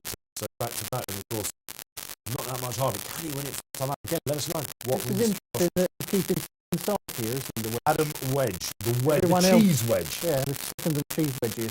Do you think with Cloudy Glen, because he won the Brooks Trophy with the second colours on, they wanted to keep the second colours? Possibly. I don't know. Superstition. Lakeview Lad would be one of the sort of stalwarts to go for him, isn't it? Of course, taking risks, the one haven't mentioned so far. First time blinkers today for taking this. We'll see how it goes. How are you getting on out there? Let us know. We're around about halfway stage here on RP Live this afternoon. We'll be back on New Year's Day. So this is the final of 2021. Send us in your highlights of what has been a crazy year. We're only for much better things to come in 2022. Let us know where you're watching. We'll hear from you, myself, Dave Orton, Charlie Poste, and Barry Orr from Betfair. And at the moment, Barry, boy Bobby, tanking along in front. Market like him. Have we lost Barry? Barry, are you there? We might have lost it. I can sort of hear him in the background. Guys, have we lost Barry? Anyway, all right, we'll stick with it. I seem to have lost the studio as well at the moment. Okay. He's moved. He's shifted slightly out though, boy. He hasn't. He's having a tea break. He was down the inside jumping off, and obviously he's sort of middle outer now. So I don't know if that's a tactical decision or to move. Well, they've all come off, haven't they? Yeah. So, Bar Silver Hallmark. it's gone heavy now. Of course, I think we should say that. So Silver Hallmark Avenue, 2 colours in the race, if you like. You'd love a little intercom with the jockey, wouldn't it? And say, And Davey's asking for every answer, and he's got it at the moment. Go on, Sammy. Lord Manil not going out without a fight. Sammy. But this is going the way of the Tristan Davis camp. It was a near miss for Poste in the rehearsal chase. He's got his own back, and I'm just thinking where Empire still would have finished. I think he could have finished fourth. Fourth? I'm not sure he had much left. It was a tired four. Come on, G-Rod, you got to admit that. Oh dear, I don't know. Oh dear, oh lordy. Well, that wasn't that great fun. Barry Orr, let's come to you. Oh man, that tricky fence put us out of the race. Yeah, he traded at 1.57 at that stage, which is 15 to 8 on. Unfortunately for Empire Steel backers, a couple of others. Topfield Ben traded at a low of 1.87, which is just 10 to 9 on. Lord de Menil traded at a low of 2.02. Good boy Bobby never traded big at all in running. He was up there, obviously, throughout and ground out the victory. Good win for them. Yeah, absolutely. Got it. Jumping is the name of the game. It's not a tricky fence, by the way, that fourth class. No. I do see horses come down at that quite a bit. Yeah. Oh, says the man that jumped it very successfully all of a sudden. Oh, a lot, yeah. That was the Roland Merrick. Our one trip up to Wetherby this Christmas was worth it. It was an absolute treat, wasn't it? Lord Manil ran a blinder in second. Good horses. Do they go national with him, do you think? Yeah. They have to, don't they? Yeah, do you reckon? Yeah. All right, apparently I had a bit of a drop in the stream there as well, guys, so we're back. Don't worry about that. So, look, if you weren't sure exactly what was going on, there were fireworks in the studio because Posty was all over. Good boy, Bobby, the horse. He went very close with it at Newcastle last time. It was a great clip that we clipped up for one of our live extra shows. And despite the fact he was attacked from all angles, he kept finding. Was that made all? Made most. Made most, yeah. Made virtually all. Jumped well. You're on the floor about that, I can tell.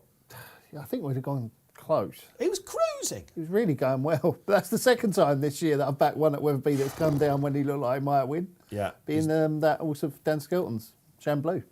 Chamblou. Oh, don't go there. Yeah, Has he ever fallen before Empire? He hasn't. Tricky fence, I'm telling you. Tricky fence. If you measured it well, there's a reason why you won. Fall of a tired horse, that.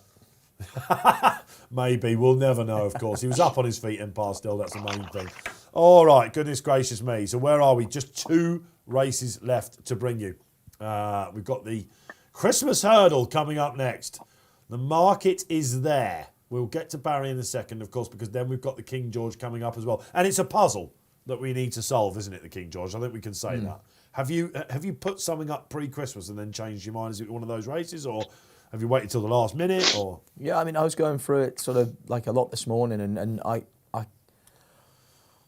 don't know, like you say, that I kept thinking that there was something that I was positive about, and then finding a reason not to be. As in, it's a fantastic race first and foremost. It's great to see 3 Irish runners in it as well. So, and there's a lot of really, really good horses in there. But I did think that there were plenty of reasons against quite a few at the top of the market. Yeah, you can talk yourself out of it, can't you? Very, very easily. But we will be talking you into a selection if you're not sure after the Christmas Hurdle. Get your King George 1, 2, 3. And there's a poll out there, of course, on YouTube. We're back up and running. 50p back in the meter. Who wins the Christmas Hurdle? Is it all about Epatante, Barry Orr? Yeah, she's the shade of odds on now, 196. She had been relatively weak and went out to odds against on the Betfair Exchange, but 196 now, Dave, having traded having traded at a high of 2.2, so just a little under 5 to 4. 5.1, Not So Sleepy, who dead heated with her in the Betfair Fighting Fifth. Tritonic, who won the Betfair Exchange Trophy just last Saturday, and Ascot is 5.6. 9.8 Soaring Glory, and it's 44 Glory and Fortune. I'm laying the favourite here, not at the 5s on that we could have got her at last year when she got turned over. G-Rod put her up as a lay selection last year, famously. But yeah, this time round, I think it's a decent enough race. Tritonic, I know it looks a bit of an afterthought to come here, but he must be on good terms with himself. So going to lay the favourite at 1.96. Just take 50 quid at the backer stake to lose 48 quid. So 1.96, laying Epitant at that price. All right, very interesting then. A former in the race, stuffed at 5s on or whatever it was last year. You absolutely knew that she was a ridiculous price. What do you think about her today? Yeah, I mean, she probably is the most likely winner. She's still miles below her best, but that's still good enough to be very, very competitive against this lot, of course. The ground has now come for Not So Sleepy, really, hasn't it? Yeah. I didn't fancy him at all. She doesn't mind soft ground at all, does she, Epitant? She'll go for it, won't she? Yeah. But They keep saying they reckon she's better on better ground, don't they? But the thought that her profile suggests she isn't. That isn't the case. I think she probably just acts on anything like most horses. Yeah. The word I got from connections, if you like, Chantry House extremely well fancy, but they thought she was overpriced at even money. I think that those that know her best, they think that but they're reluctant to put her up to owners and that because she has let them down. Are we going to be a little bit disappointed if Epitant and Not So Sleepy fight this finish out? Are we not hoping here that we find something that can at least get within 15 lengths of I've got a feeling I Honeysuckle? know where you're going with this, and I've got a feeling you're looking at Tritonic and Soaring Glory. Yeah, I'm thinking that we've got two horses in here. I mean, we have definitely seen the best of Epitant. I mean, she's a good horse, but she's not the horse that she was. It's remarkable when you think about it that she didn't actually win the Fighting Fifth, considering Not So Sleepy knocked out the hurdles and came back. I mean, if the Not So Sleepy jumped the last I say she two didn't flights win, well. of course. Do we call a dead heat a win? I've always got issues with that. A one What would next you to call the it then? A half? Yeah, probably 0.5. Yeah, I don't know. It's just a bit odd, isn't it? We won. We didn't actually. Sort of. I don't know. Is it a win in any other sport? A dead heat? It's a draw, isn't it? What do you do with the medal? You share the medal, don't you? I suppose you get 2 medals. You get well, 2 I mean, cups. what does happen when you go up and you present the prize? Barry, you ever been involved in a dead heat? You go up, present the prize. You have to present the prize to both connections. I suppose you do. Must do. Barry, did you get that? There you go. I'm just watching the finish of this race. The Racing yeah. Post chase in Hang Leopardstown. on. Burnley Hollow's getting put up to him by the mare in receipt of £13, but it looks like he's going to go on and win. They're bypassing the last fence. Yeah, he's a tool, isn't he? I'll tell you about that. I'll tell you about their bypass, but he's sticking it out well here. He's showing real good guts. That's really impressive, good guts. This is the Arkle favourite, isn't it? Getting that weight. Yeah, getting the Arkle favourite prior to this. He was a 9-4 chance. You're going to see him. That's a really good run, giving her £13 as well. Yeah, because yes, that is an Arkle winning performance. I spoke to Paul Keeley before the Christmas break, and he said to win this race, Fernie Hollow, we're just digressing slightly if you're wondering what we're talking about, but it is the Racing Post Grade 1 novice chase out there. And we've got surely, Barry, we're going to have a clear favourite now for the Arkle, I would imagine, at the Cheltenham Festival. That was impressive, giving her lumps and lumps of weight. He always just looks a little flat-footed, doesn't he, at some point in his race? Did on his chasing debut. That was impressive. Did you see that, G? I obviously didn't see it. Going into the race, He's very nonplussed. Going into the race, I mean, I obviously haven't seen that, but going into the race, I had it in my mind that he was beatable in the Arkle. So I was, and You'll try and find one to beat. Obviously, haven't seen him win yet, but Champion bumper winner, of course. I'll be looking to try and get him beat.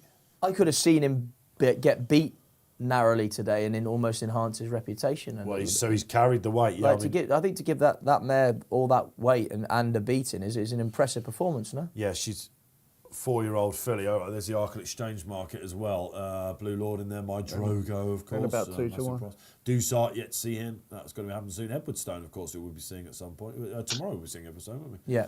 2 to 1, Fernie Hollow then. Is that value out there? No doubt you have one eye on that as well. He's an impressive horse. If you consider that he beat Bob Ollinger, of course, when they went miles clear in the maiden. No, we didn't see him since. Yeah, Great to see horses come back. I have a feeling that probably wasn't the Bob Ollinger that we saw at Cheltenham. If it was, then Fernie Hollow's obviously very, very smart. Well, he is a champion bumper winner, of course. He beat Appreciate It, didn't he? So the form is all there. It's fair to say that that he's a proper animal. Okay, Lee Mottler said on track for us, just before we go back to the Christmas hurdle, we've got plenty of time.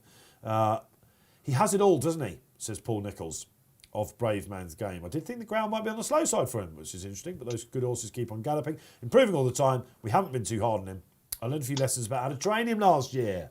That's an interesting line coming out there. Half the horse he is now, back last season. I think he'll improve as he gets better physically. Okay, if you wanted to get him winning King George's when he's 9 and 10, you want to be minding him. I know the guys would like to go to Cheltenham, so the owners and the trainer might have a difference of opinion there, but my target was always next year's King George, which of course you said. And straight after the King George, there's always a following year King George market, isn't there? So something to think about there. Yeah, I mean, he looks like a ready-made King George winner, doesn't he? And maybe Nicholls obviously seen him get beaten at Cheltenham and doesn't want to go there and have a hard race with him. But he was livid afterwards, apparently, wasn't he? This immediate aftermath of the Ballymore. He said, well, I'll win 6 novice chases, 3 grade ones, and then I'll get thrashed again by an Irish horse. That's basically what he said. Yeah. Which is pretty meaty stuff, isn't it? Yeah, but what seems to have been forgotten about Brave Man's Game and Paul Nicholls is that, and Paul Nicholls has always been like this, his horses, whatever they do over hurdles, they improve massively for the switch defensive, like massively. And they are always long-term prospects, Paul Nicholls' horses, so they always improve with age. And look what he did with Clanders Oboe. Well, it's almost putting him in the same breath as Clanders Oboe there, isn't it? Yeah. By saying we're not bothered about it. But Brave Man's Game was a far better hurdler than Clanders Oboe, and he'll be a far better chaser than Clanders Oboe, I think, in time. Yeah. Clanders Oboe's won 2 King Georges, but I don't think he he's was a star. somewhat of a disappointing hurdler, wasn't he? They tried to make him into a triumph horse. I mean, Denman was a very good hurdler, but he was an absolutely brilliant chaser. Also Paul beaten Nicholls, over hurdles at the Cheltenham Festival. the way Paul Nicholls trains, he trains them to be better over fences, and Brave Man's Game, you're starting to see him start to fulfil his potential now. Love it. All right, this has been absolutely enthralling, isn't it? Could we have the best yet to come, of course? 3:05, we sign off after the King George, and it is the Christmas hurdle. Right, so tip-wise? I'm going for Not So Sleepy, just at the prices. I feel a bit like you. If he'd have jumped the last couple at Newcastle better, he would have beat Epperton. And It's remarkable to think he's 9, isn't it? yeah, Rising 10. he's an incredibly versatile horse, isn't he? And Very brave effort I last just time. think, again, he's probably going to get his own way here, isn't he? And the slowing of the ground is in his favour. And just a price thing, 4 to 1 as against 4 to 5. Same for me. I just wondered about Giro. Do you think Tritonic and Soaring Glory have it in them to become champion hurdle horses? No, but I do think that they have the potential to be of a higher standard than Epperton and Not So Sleepy are at the moment. It's not a formidable benchmark for the Not So likes of Sleepy is a 9-year-old going on 10. I mean, if he wins this race, it's a disappointing result and a poor reflection on British hurdling. Well, but that's entirely possible, isn't it? Yeah, Actually, because it I will mean, we're happen. talking about Tritonic's rated 147, ran last weekend, and Soaring Glory's rated 149 and finished last in a handicap at Newbury. Soaring Glory, I think, is the bet here because I think you can ignore that run last time at Newbury. They went a muddling pace. He finished the race stronger than the winner. Despite what's going to be finishing different last. here? I think Not So Sleepy's going to go a good pace here. I think Not So Sleepy's going to blast off in Right. front. He'll get a good pace. Well, this is Soaring what we're Glory. expecting. They are lining up. A final market word from Barry Orr. Yeah, 186 now. She's really strong, the mare. 5.3 Not So Sleepy, 5.9 Tritonic, 11.5 Soaring Glory. Big negative for him. Okay, all right. Thank So you, Barry Orr. that's This is it. If gonna be Not So brilliant, isn't it? Sleepy lines up, he looks Well, yeah, like he can do this. He is He's can't going like to think this, yeah. about it, isn't he? As long as they go first time, he'll be all right. It's when they end up with a standing start or something like that. And they want him to lead, don't they, the other jocks? You know, you're looking at yes, Nico yeah. de Boinville, of course, and Adrian Heskin on Tritonic and John Joe Jr. and also Stan Shepherd on, of course, Glory and Fortune. He moaning about prize money, but he's turning up and picking up a decent sum for finishing 5th here, course Glory he and is. Fortune. Of course, we will find out about... They're off. Not So They're off. Sleepy. Not So Sleepy's not going to go. Oh, no, come on. No. The There he other goes, jockey's he's going to let away. him because they're He's not all going right. to make the running. They're desperate for him. But there's an argument, isn't there? When it's your main rival, you're not better off just leaving him. Well, I don't know because he's now has gone to the front. So if you backed Not So Sleepy, you've got the other 4 jocks to thank, I think, because Johnny Burke is now, and he's thrown his head up, and he's going to the first. Let's have a look at him. He's up and over, lovely. Epperton, not great. Soaring Glory having a good, enthusiastic hold. And now this is interesting with Soaring Glory because they held him up in the Jerry Field and off a Mickey Mouse pace, and it beat him. So none of that today whatsoever. He's on the heels. He's a proper tool, isn't he? It's just when a small field might catch him out. Tritonic, nimble. Glory and Fortune out the back, perhaps not quite so. He's really keen at the moment. All right, early impressions, Charlie Post. Not going that quick. Not going that quick. It's, again, a perfect sort of scenario as it stands for Johnny Burke on Not So Sleepy. And he's got his ground. And like I say, he, from a point of view of looking like he wasn't going to jump off, it's ended up a perfect scenario for him. Epatante following on. Nico de Boinville's going to have a choice to make about how much rope he gives the front runner. John Joe O'Neill, as you said, slightly different tactics on Soaring Glory. Fame and Glory, though, inconsistent. And Tritonic, again, you'd imagine, obviously, he's come out of the race last weekend, the Betfair Trophy. And are they just having a throw of the dice at this because it's not a vintage renewal? Well, he's an Adonis winner, isn't he? I think what we know about him now is right-handed flat tracks are absolutely perfect. Yeah, exactly. Yeah, I mean, he's having a look around, is he, Sleepy? Epatante's jumped right upside him there. Yeah. So we've got two of them going for it up front now. I thought a lot of us thought that's Not So Sleepy would be well clear by now, but Sleepy's certainly having a bit of a think about it. He's having a moody old day, isn't he, Not So Sleepy? They have talked about stepping up Epatante back up in trip as well, Barry, and she's definitely given him something to think about. Two old rivals going head-to-head. Is she hardening up every minute? Yeah, she's 181 now. 6'6", Not So Sleepy. So he's gone for a walk. 5'5", Tritonic. 9'2", Soaring Glory.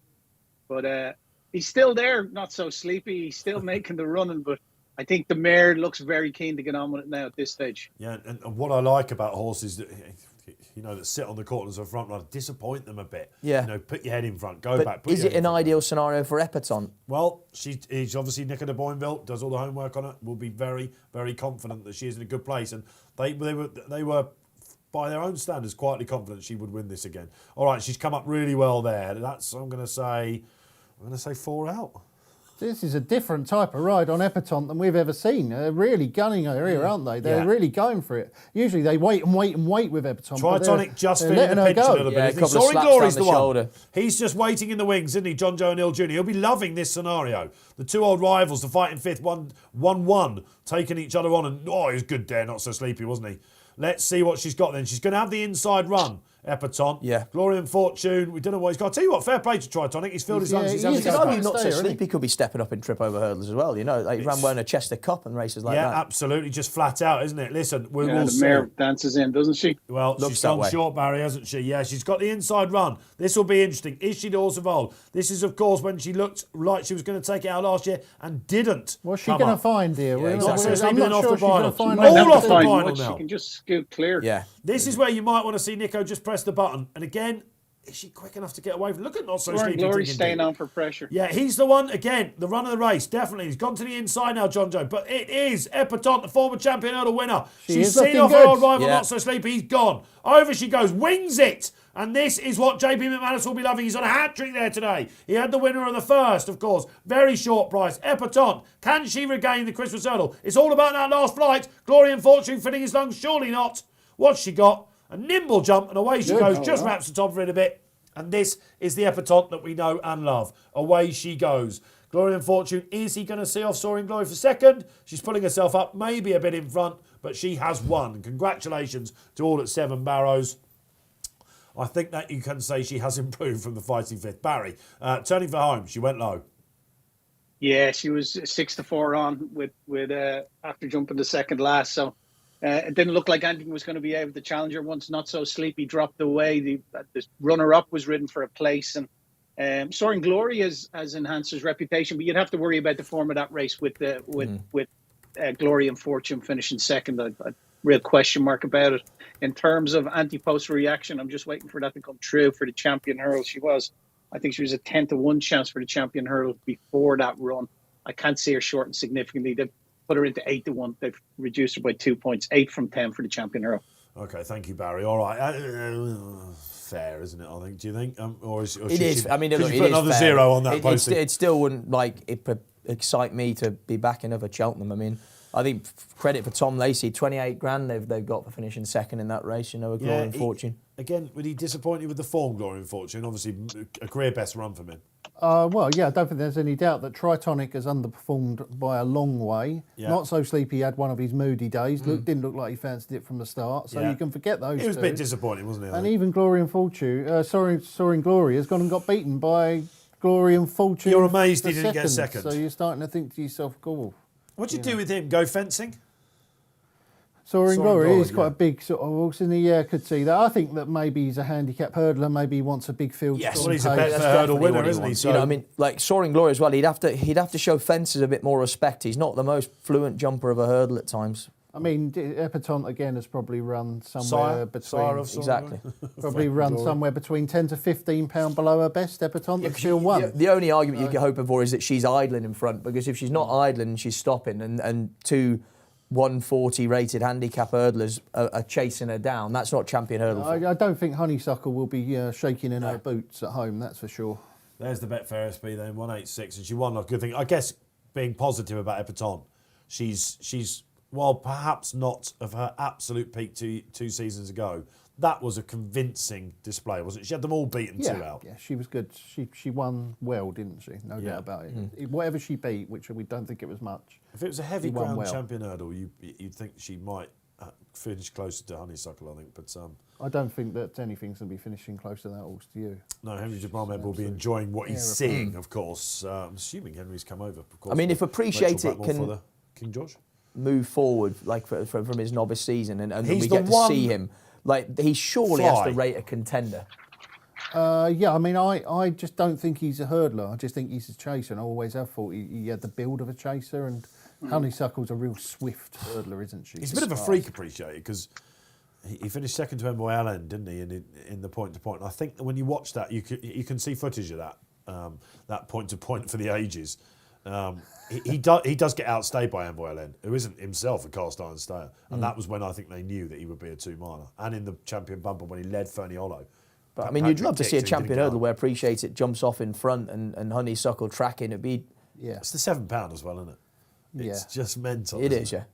It's crazy, of which, of course, Epatante enjoyed there. it wouldn't even be a race off level weights, would it? No, it's a concession for the mares, of course, if you're not familiar with that, because they're up against the boys and all that sort of stuff. And I don't know. Anyway, can anything beat Honeysuckle? I guess she probably just goes harder at the top of the market, isn't it? Loads of people, of course, the legion of fans she's got, 1-1-1-1-1, like nothing else, turns up and wins, doesn't she? Oh, yeah, she's an absolute superstar, isn't she? Honeysuckle, no doubt about that. Yeah, best mare since Dawn Run. Yeah, possibly.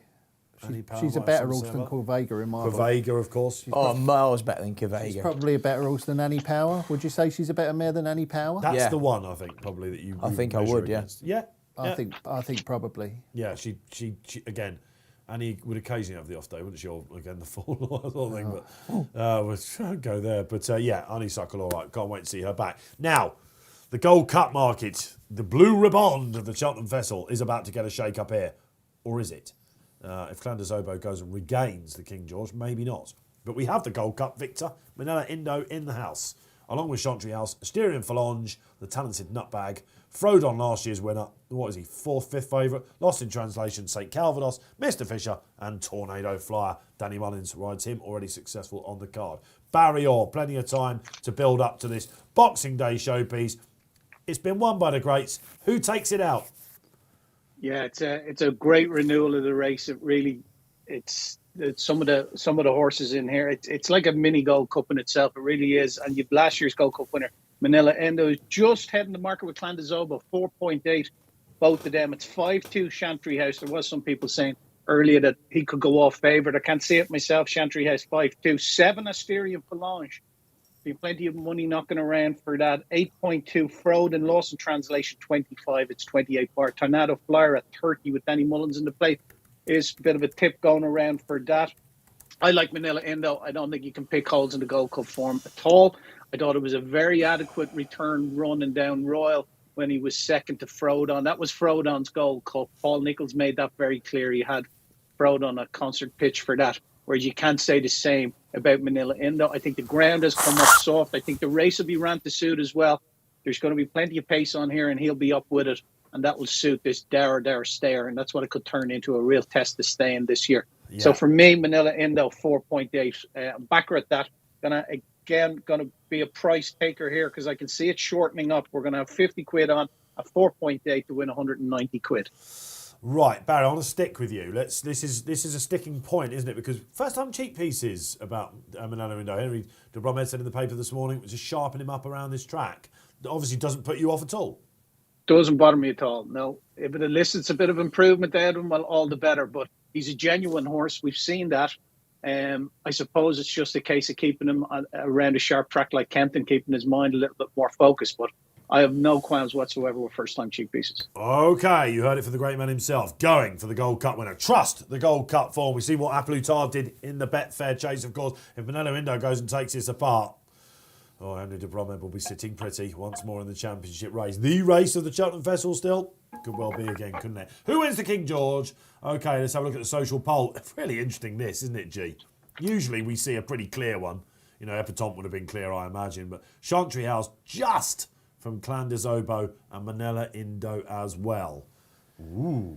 Yeah, it tells you a lot about the race itself, doesn't it? It's an absolutely cracking race, isn't it? What a race. Proper 3-mile race around Kempton. I mean, you love your greys, we know that. You're turning into one all the time. You're like going from Gandalf the Grey to Gandalf the White. Is this your favourite race? I love this race. Yeah, greys obviously do well in it because it's a real tough test to jump in, and obviously you have to jump. And I'm going with a grey in this race, Dave. Asterian Phalange. I think it could be another grey, another White Christmas, they used to call it, didn't they? You always used to say another White Christmas when Desi would win it. One Man, of course, was a multiple winner of the race. And, there's been loads. You proved Chestnuts actually jumped best, though. Well, it was proven. Yeah. He was disproven, his theory. He was discredited. Stats are boring, aren't they? Discredited. Yeah, you like that one, Barry. Listen, this is the sort of banter we have here. I'm talking about White Christmas and all that sort of thing. We have got a members offer for you. I don't know if that's going to come up on screen. Manny Draycott just quickly says, Asterian Phalange if he gets his jumping together. Good to hear from you. Merry Christmas, Manny. Yeah, would he have beaten Allaho? Patrick said he wasn't sure. It's a tricky ride, this, though, isn't it, for Brian Cooper? I mean, because what they're saying is that he has to be allowed room to shift right when he's meeting the fences close. And to be able to go down the inside in the King George and be able to do that at every fence, because they're saying if he doesn't have that room to go right when he's in deep, that's when he falls. The talking Christmas tree is telling us. I mean, on any other Saturday show, you'd be thinking, this is what I'm tuning into. This is pearls of wisdom here from the former Welsh Grand National winning jockey. But it's very hard to take you seriously today. Yeah, well, this is all in the This Christmas, is more the social Christmas postie we're spirit. seeing today, isn't it? It's good to see. Yeah, exactly. Yeah. Look at David Sheridan. He's after my job, is he? Can Mr. Fisher reel them in?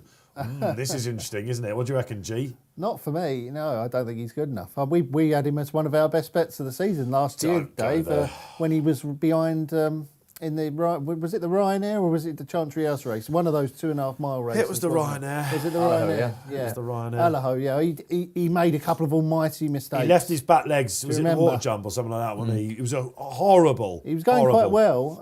And then all of a sudden, he just jumping fell apart. His Peterborough Chase win, which was first time out, of course, last year, worked out really well when he beat Kalashnikov and a couple of other good horses. What's the horse of Tom George's that won at Kempton as well? Oh, anyway, Clondor, whatever it was. Clondor Castle. Really, really good form that was. But I suppose if you like Frodon, you've got to like Mr. Fisher, and you're on the Sandown. Just going back to that, though, you said that no horse has won the King George on the first run of his seasonal debut since the 80s. Did anyone come up with the answer to who it was? Yeah. Oh, yeah. No. No. Does anyone know out there? I'm sure we can look it up. But because, of course, Clan des Obeaux have got to do this. We'll get to Clan, of course, the dual winner.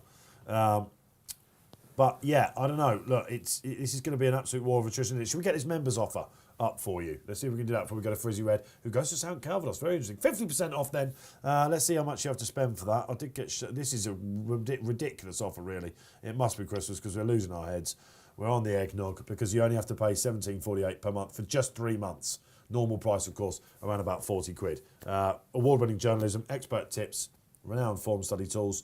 The only subscription you need to stay ahead of the field. That is it. So get involved, basically. For the first 3 months, half price. There you are. Absolutely got that out of the way. Smoothly, I think. There's another career for me out there if it all goes terribly wrong. All right, okay. Which some people might say it has. Says that I'm working with a moose and a nodding Christmas tree today.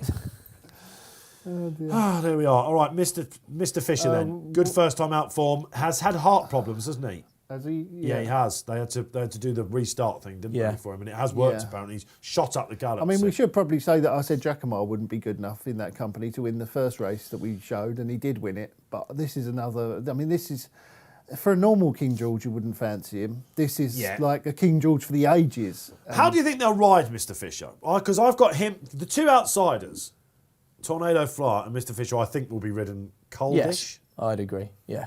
He's obviously a course winner, Mr. Fisher. If he jumps properly, But you're surely he'll going be running on strong. You're going to ride him to run well, slot in, like you say, try and get into a good rhythm and see if you can pick up some pieces. Yeah. Sean Bowen taking over from his brother, of course, who had a spill, unfortunately, schooling James says. So Sean Bowen takes the ride. What about St. Calvados? What are you making him? Of course, placing the race last year, fourth, wasn't he? Yeah, well, he comes here first time up, doesn't he? Paul Nicholls as well. So, Yeah.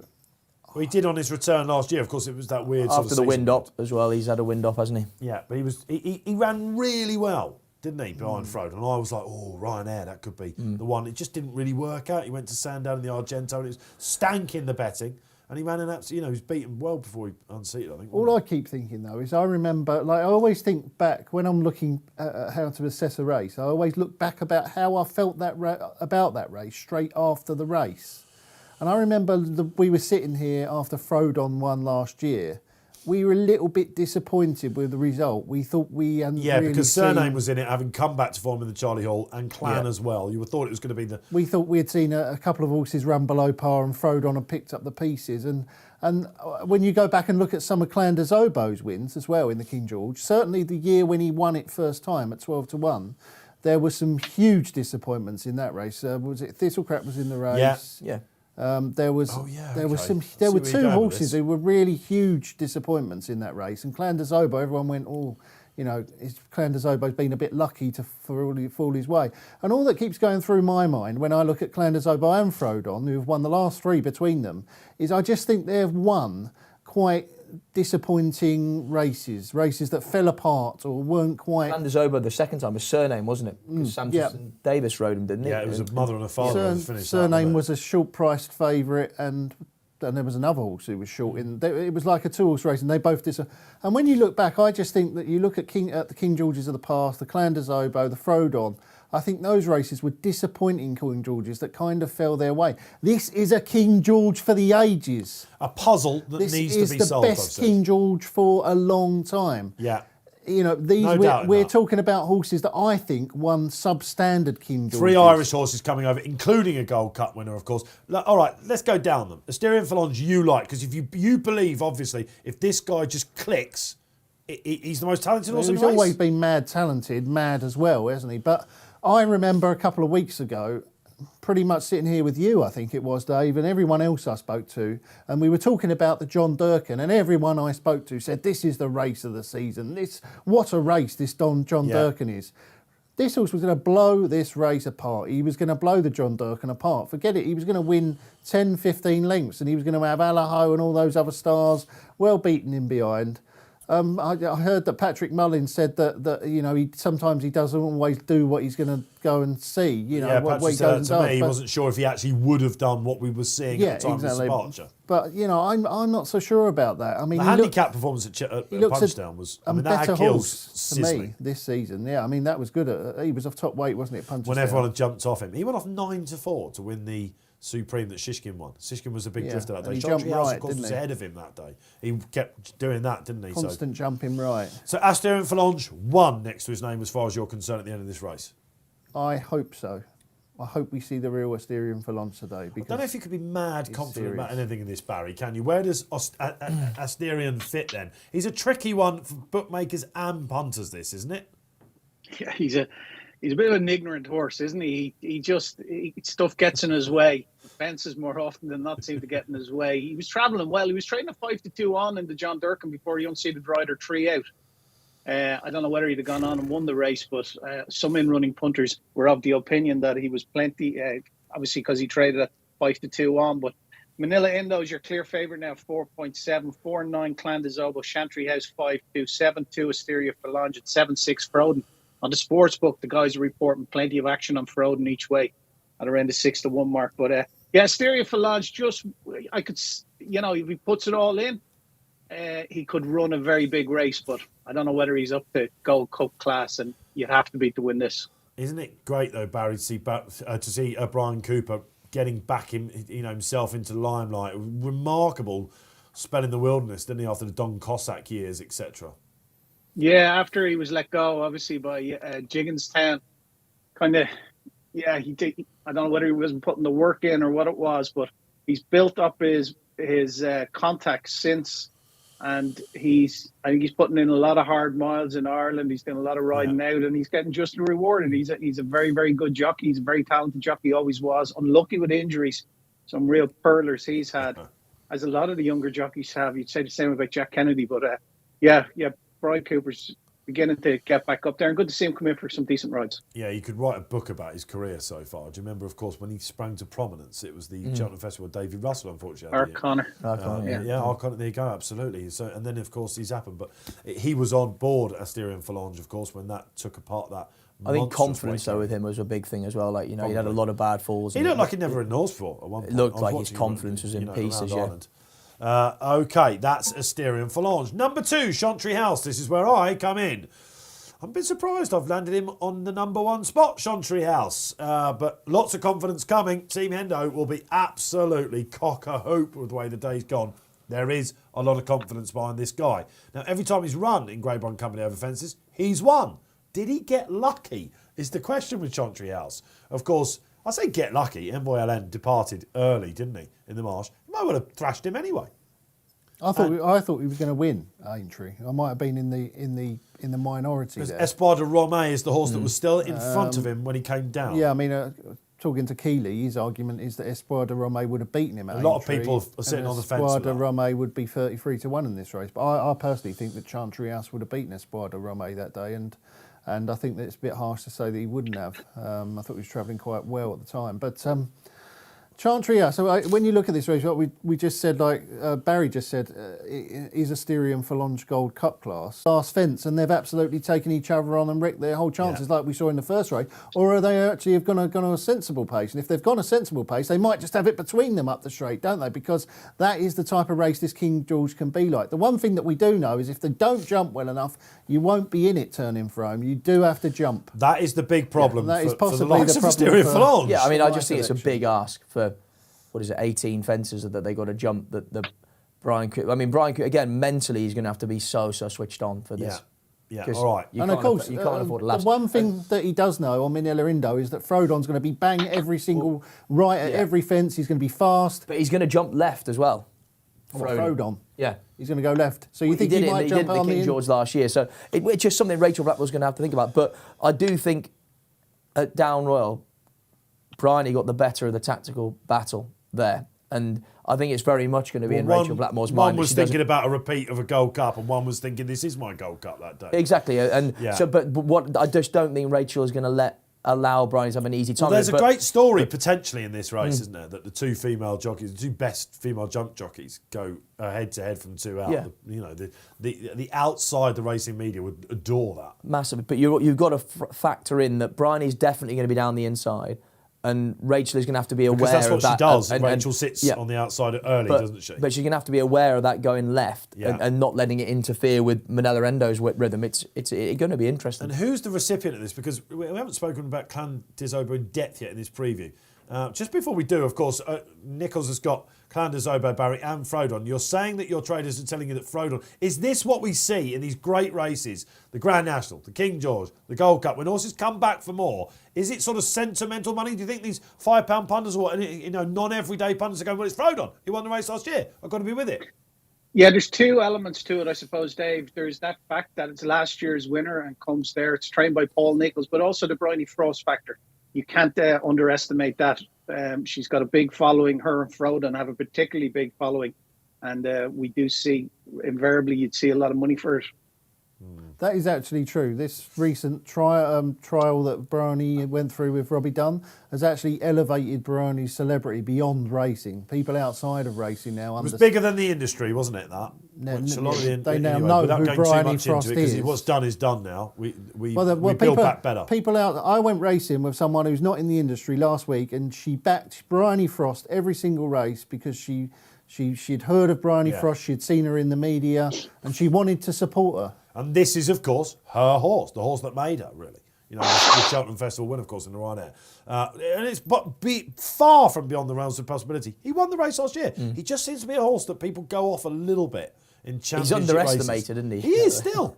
you remember as a 4-year-old he won that December Gold Cup? You know, it's a remarkable career. What about Lost in Translation, number 5 on the list? Finally back from the doldrums, like the stable, of course, the Tizzies. He was the horse. He was the horse in that race that we were talking about earlier, who went off short. Yeah, in he the was. King George, when Clandazobo won him, won the race. Clandazobo won it. Lost in Translation was actually one of the 2 horses that went off a short price favourite, along with another horse. Was it Surname or one of those? Surname. And they both disappointed. And afterwards we said, maybe this wasn't a great race that Clandazobo won. Now, Lost in Translation, if he came back to the form that saw him go off a short price favourite for that King George, would obviously have a huge chance, because that was the form when he won that race at Haydock, wasn't it? 2 runs in the King George, 2 P's next to his Betfair name. Chase, as they call it. Yeah. He absolutely did it on the steel. But he won the race at Ascot, which is often a leading pointer towards this, of course. We saw Surname do that when he beat Altior. That broke him, didn't it? That was first time wind-up at Ascot, wasn't it? So is he going to improve like you say they do for second time But if he's wind-up? back, we know he's got the class, don't we? He's definitely got the ability. He finished top. 3rd in a Gold Cup. Yeah. He finished 3rd in the Gold Cup, that horse. He's in real good nick at home, says Joe Tizard. And he'll love the ground. We wouldn't be taking if we didn't think he had a chance. So bidding to make it 3rd time lucky. Not a P anyway. I think they've no winners through the last couple of weeks. I don't know. Yeah, again, it's got a little bit quiet, isn't it? But that can tend to happen. But something to watch out for. Manella Indo, we've touched on. Barry thinks the Gold Cup winner will shine. Mr. Fisher, we have. What about St Calvados then?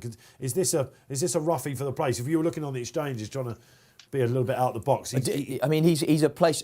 Do you think he really stays this far? Well, it was good ground when he made his reappearance last year, and he looked for a lot of the home straight like he might put it up to Frodon. Yeah, and then he didn't. He just didn't get home. He's had the wind up since. First run for Nichols, obviously, like a lot of Brooks horses. But this hasn't really worked out, this transition, has it either? You know, Rouge Vif, the other horse that won the Cheltenham Festival winner of Harry Whittington's. No. What was that horse called? Oh, God.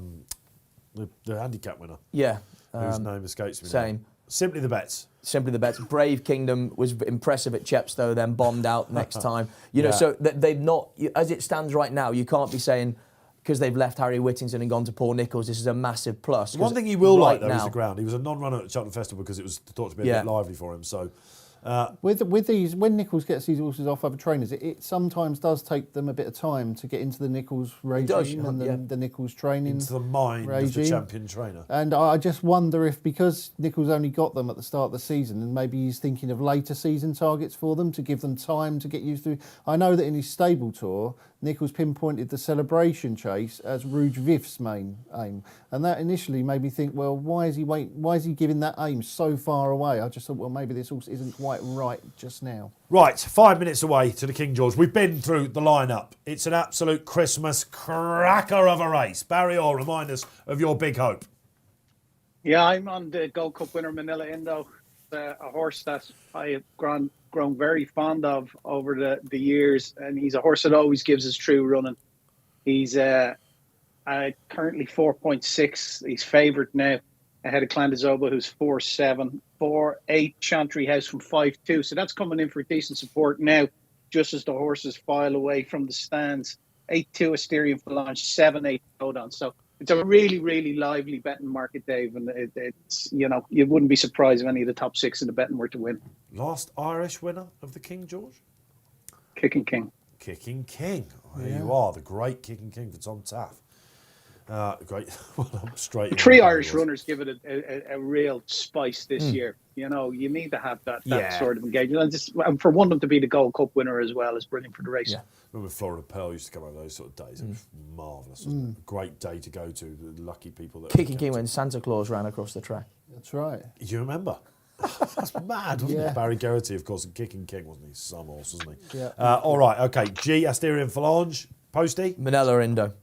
2 for Manella Indo and 1 for Chantry House. Will he have the experienced Chantry? And we think Manella Indo will go off favourite, the Gold Cup winner. It's all there, isn't it, in the 2021 belting renewal of the King George. Still time to tell us what you think will win out there. Let us know. So tactics, Frodon, Manella Indo. Is anything else like a wildflyer? Do you think something else? I mean, all the outsiders look like they're going to be ridden cold, don't they? Occasionally you get a wacky one, don't you? You know, that can spoil the pace. Potential scenario. Yeah. I'm not sure I see that. Like G says, I think Manella Indo, Frodon will be a bang there. Clandazobo will be following through. Well, what do they do with Clandazobo? Because they got the tactics wrong. I think we could say that last year. Him and Surname. I remember we did this show and about 5 out went, here comes Surname, he's making flop. And Clanderso was a bit too far back. He was, yeah. Yeah, I think he'd be second row, just following the front too early, and then it gives options for being able to move forward if there isn't that stronger pace. And could Mr. Fisher maybe be the one of the outsiders that gets into a rhythm? He has led before a few times. Probably not. I think they're going to have Clanderso a lot closer here, Dave. I think they're going to have Clanderso just behind them with Asterion and Falange. Well, lost in translation will be near enough. Lost in translation will be close up. What we have learned this year, surely if we didn't learn it last year and the year before, and I've said it when Poste has been here as well, is that it's very difficult to win these big 3 mile chases, handicap chases from a long way off the pace. You have to be up there in a rhythm, jumping. We saw it. She jumped them silly last year, didn't she? She was able to boss it. We saw it with the Roland Merrick, Gold Boy Bobby, when was up there all the way, made all. You just see it time and time again in these 3 mile chases. You've got to be up there. I completely agree with you about the handicaps. Do you think that's the same thing with the graded races as well? I think it is. I think it's very, very difficult to come from a long way behind. I think you need to be Allaho in the first 5 or 6. Alaho, classic example. Minella Indo was always right up there in the Gold Cup. Yeah. I just think you see it, particularly over 3 miles, these staying chasers.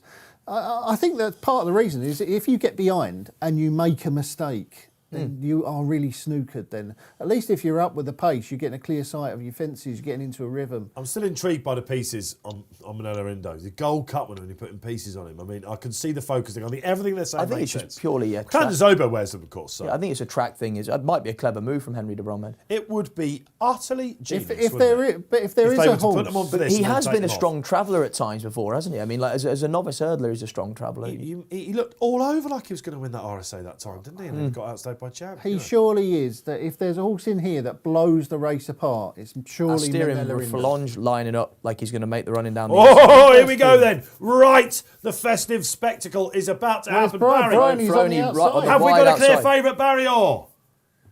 Yeah, Manila Chantry House now favoured at 4.3.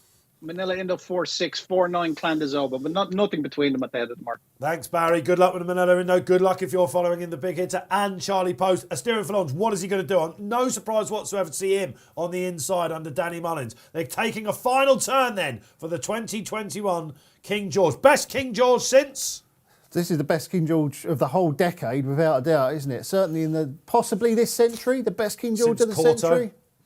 Since those days? Possibly, but it was always Courtauld first, the rest nowhere, wasn't it? This is a proper race. This is a proper race and a proper show it has been. Let's hope you've enjoyed Courtauld long run, race. Those sort of races. Last race of 2021 we're doing here on RP Live. Let's make it count, shall we? They're having a proper chat, the two Nichols jockeys. Look, Bryony and You'd have thought they'd have been doing this throughout Christmas, wouldn't you? Sharing a Brussels sprout together. Are they going to try and sneak a lead here, the two of them? No. Look at this then. All right, I think when you're going to be some charge down when you're lining up like this at the start post, you know, is this how you expect them to jump off in that sort of order? Is that why you're lining up? You line up where you want to be. Yeah, I mean, people can be sneaky though. They'll say I want to make the run in and then jump off and drop the anchor to get the box seat, as we call it, just following the initial pace. The flag is up. You're going to see a charge down over the first two, and then the race will settle down. They're getting ready. Bryony on the outside. Rachel on the inside, Danny Mullins, Asterion Falange. Tornado Flyers a slight fly, and Chantry House is up there as well, isn't it? We find out, said Paul Keeley when we talked to him before Christmas, whether Chantry House's Gold Cup or Ryanair. So much. We're going to pick the bones out of this.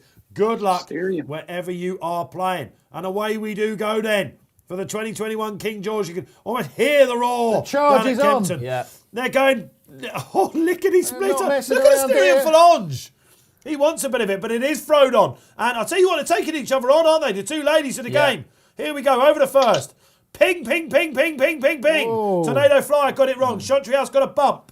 Not ideal for a horse that lacks proper championship experience. They are absolutely winging Charlie Poste. Yeah, they're trapping in front. I mean, like you say, the two best female riders in the game, Rachel Blackmore, Bryony Frost, taking each other on. It's going to be interesting to see who blinks first now, because they are neck and neck right now. And Rachel is obviously feeling that the way to get Frodon beat is to take him on and serve it up to him early on. Asterion Falange following through down the paint. Clan de Zobo there. Nico de Boinville immediately backed out of the early speed on Chantry House and following through and lost in translation behind them. This is remarkable, G, isn't it? Manila Indo, we were slightly worried about the grinding performance in the Gold Cup. How's he going to take to the speedier test at Kempton? Well, we now know. Come on, let's have it. Yeah, he's not lacking for speed, is it? This is absolutely brilliant. Frodon's going on now, Dave. Frodon going on from Manila Indo, taking a seat in second. They're steering for Longe in third.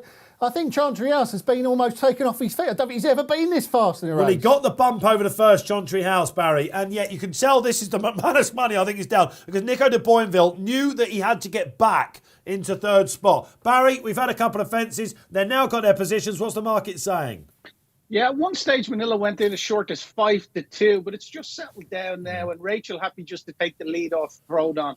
4.0 Manila Indo, 4-1 Clan de Zobo, 5.5 Chantry House, 7-6 Asteria Falange, 9 Frodon now. So that's a bit of a drifter in the betting. These are the best staying chasers in the game. We've got some worldies in here. Who do you like the look of now, Posty, if you had to have a bet now? I'm still happy with Manila Indo. Look, the switch around positions. Bryony's come from the wide outside now down the inside, which is going to give a sort of tactical advantage. And it'll be interesting to see whether Rachel stays down the rail following her or moves one off so she can apply pressure when she wants to. I bet you Paul Keeley is getting very, very happy about Clan de Zobo, isn't he? Because we were right. We wanted to be closer this time. This is almost like a bit of homework between the table mates. He's in a great position on Clan de Zobo, isn't he? He's absolutely position A1 behind Bryony and Rachel and Manila Indo and Frodon. Frodon still making it. Asteria and Falange is nicely placed as well, Dave. He's jumping okay. Fingers crossed so far. Yes, he is, and he's taken a very enthusiastic hold, which is what you want to see. Chantry House on the outside for a somewhat suspect stayer.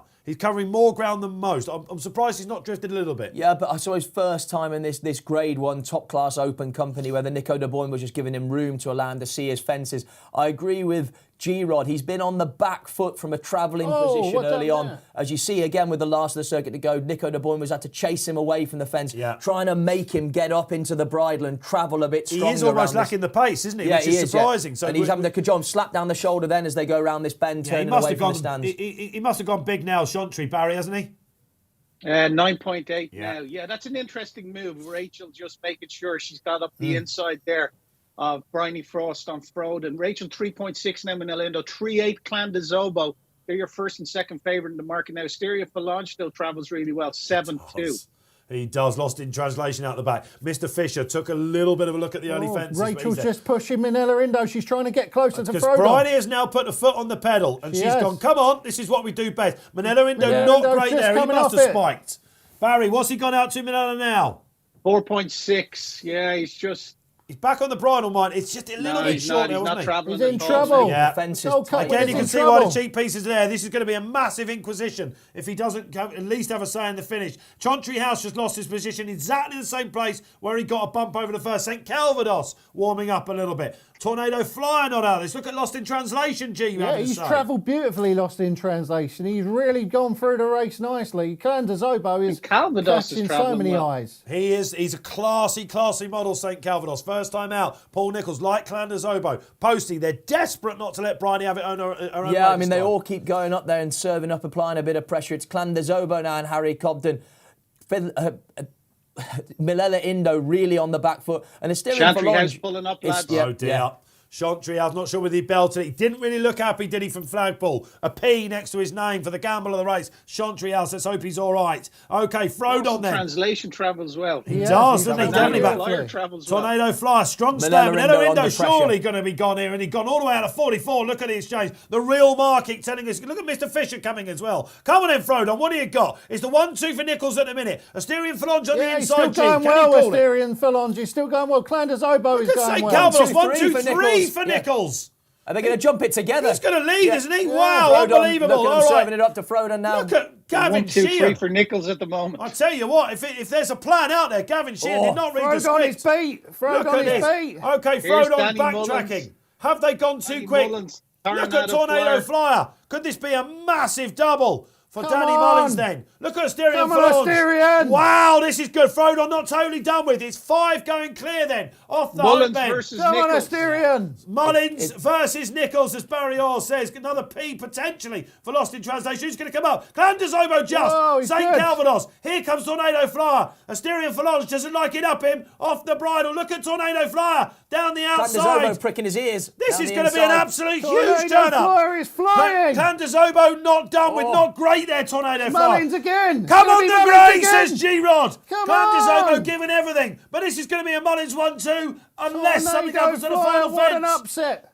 Tornado Flyer, then he just needs to wing it. Danny Mullins pricks his ears. Got it. Oh, look at Asterion Forlange. Oh, he's down, Asterion Forlange. Another letter in his form figures as Tornado Flyer takes out the 2021 King George, backed by some big judges out there. Wow, he halved in price, but it was hard to see on paper. Only, what was he? 5th in the John Durkan on his return. That man Mullins does it again. Wow, Barry Orr, when did they sense he could mow them down? Unbelievable. Not till Asterion Forlange went at the last. 2.10 Asterion Forlange hit a low of. Manila Indo hit a low of 3.0, which is 2-1. Also in there, obviously, we had St. Calvados, who traded at 3.7. Can you believe? The winner had a Betfair SP of 27, put up by Tony Calvin on the Racing Only Better podcast. Fantastic result. Well, there you are. You see, absolutely. Yeah, some judges did go for him. Fair play to Calvin out there. Got it right. I think he's supposed to be dry as well, isn't he? Kills his great mate, of course. Let's see if the champagne's going to pop. Gee, this is a horse that, when was his last win? Back in 2019. Is this a disappointing finish? Is this a horse that's taken his form to a new level? Is it got as much to do with tactics as anything? Also, disappointments in the race. Yeah, I suspect that he's been helped by a lot of the others thinking they all had each other to beat. And he just sat in behind Danny Mullins and he's been able to pick up the pieces. Gavin Sheehan on St. Calvados. He got the cavalry behind him, didn't he? A doubtful stayer. That's unbelievable, because he's won a stormer. Yeah. But again, I don't know, did the breathing come into it? They've gone too fast, I think. I don't understand. You're on a horse that you're not committing, and he sent him on 4 Asterion out. Forlange. Yeah. He ran a massive race, Asterion Forlange. Brave as well, wasn't he, coming up at the race. last? Yeah. Don't want to see that. I don't think he would have won. Chantry House pulled up. If you're going to be very, very disparaging about Manila Indo, no problems there whatsoever. Brave move by Henry de Bromhead to come over. First time cheap pieces, though. Don't know, weird run.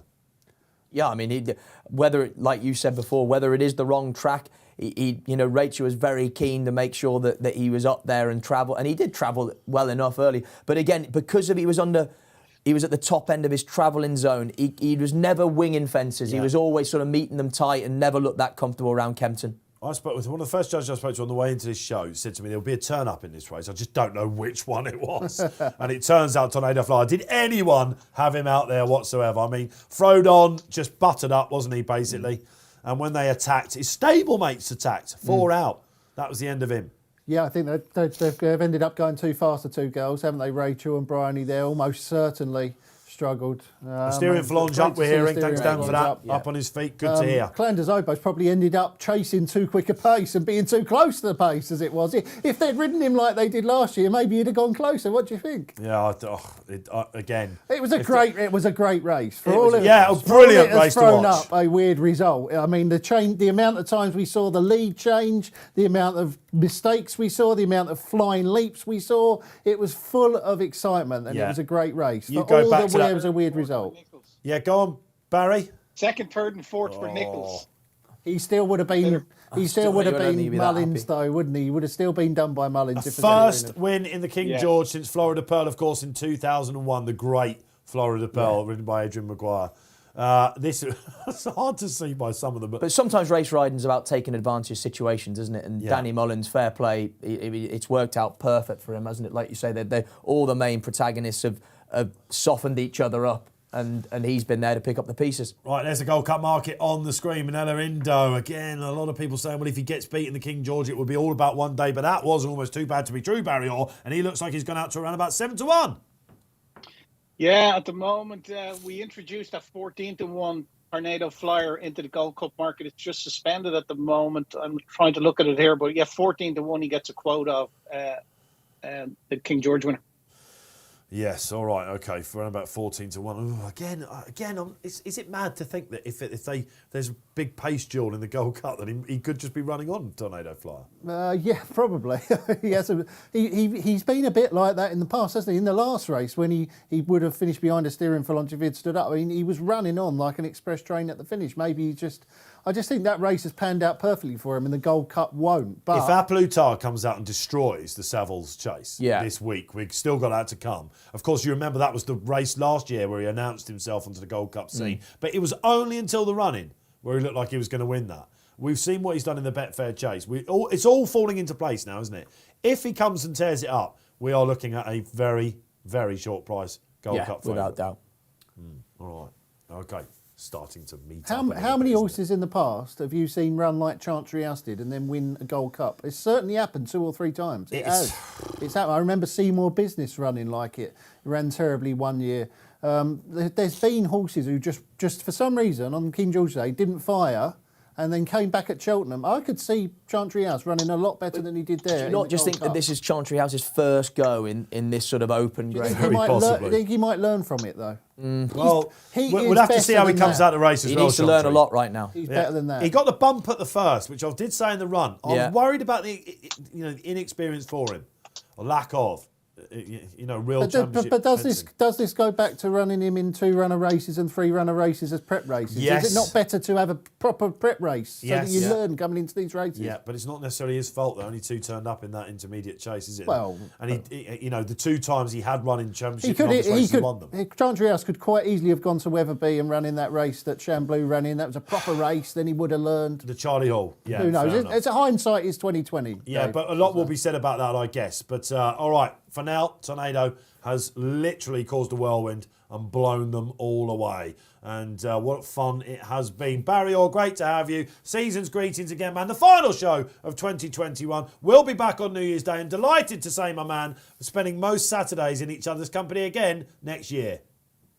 Yeah, fingers crossed. It's been a great year. It's gone so fast. My father told me that as you get older, son, I remember him saying to me, years go like months and months go like weeks. And that's the way it seems to be getting the older I'm getting. But it's been a fantastic year, thank God. Everyone's fit and healthy, and that's all that matters at the end of the day. And we've won a few quid for charity on Racing Only Better, and hopefully we'll continue to do so. You absolutely have. Barry has knocked it out the park. So, indeed, let the great man know, because we'll keep reading these comments. We'll be back on New Year's Day. Poste, marvellous. We'll be seeing you in January. I hope so. If you can ever... You've not told me when yet. Haven't I? No. You're on the road. Okay. Just to let you know. Yeah, no, I'm looking forward to it. Yeah. I mean, if you can get through this dressed as a Christmas tree, well, your head, you're no problems for January coming up. I'm looking forward to Easter. Is that right? We can have a little break. Well, no, we're getting the hats for Easter. What are you going to have? I don't know. Easter bonnet. Yeah. We're going to have to get an egg. Well, I'm sure we can make him one. A chick or something like that. Great to have you, Posty. Merry Christmas to you and yours. Thanks, mate, and to you. Yeah. Super duper. Absolutely brilliant to have the moose. Revert back to the bear now for 2022. We're going to see you second half of Jan, aren't we? Yeah, second half of Jan, I'll be back. Yeah, I really enjoyed this afternoon. I thought it was absolutely fantastic. Lived up to everything that I was hoping for. Brilliant. Yeah, brilliant. And great to have you as well. Thanks to Will and Dan in the studio. So for everyone that's been involved in Race Day Live here on Racing Post Live with Betfair, thank you so much for your efforts in 2021. We're only just getting started, guys. Thanks to our loyal viewers, new viewers as well. We'll see you on the first day of 2022. Let's hope Cheltenham's on this time.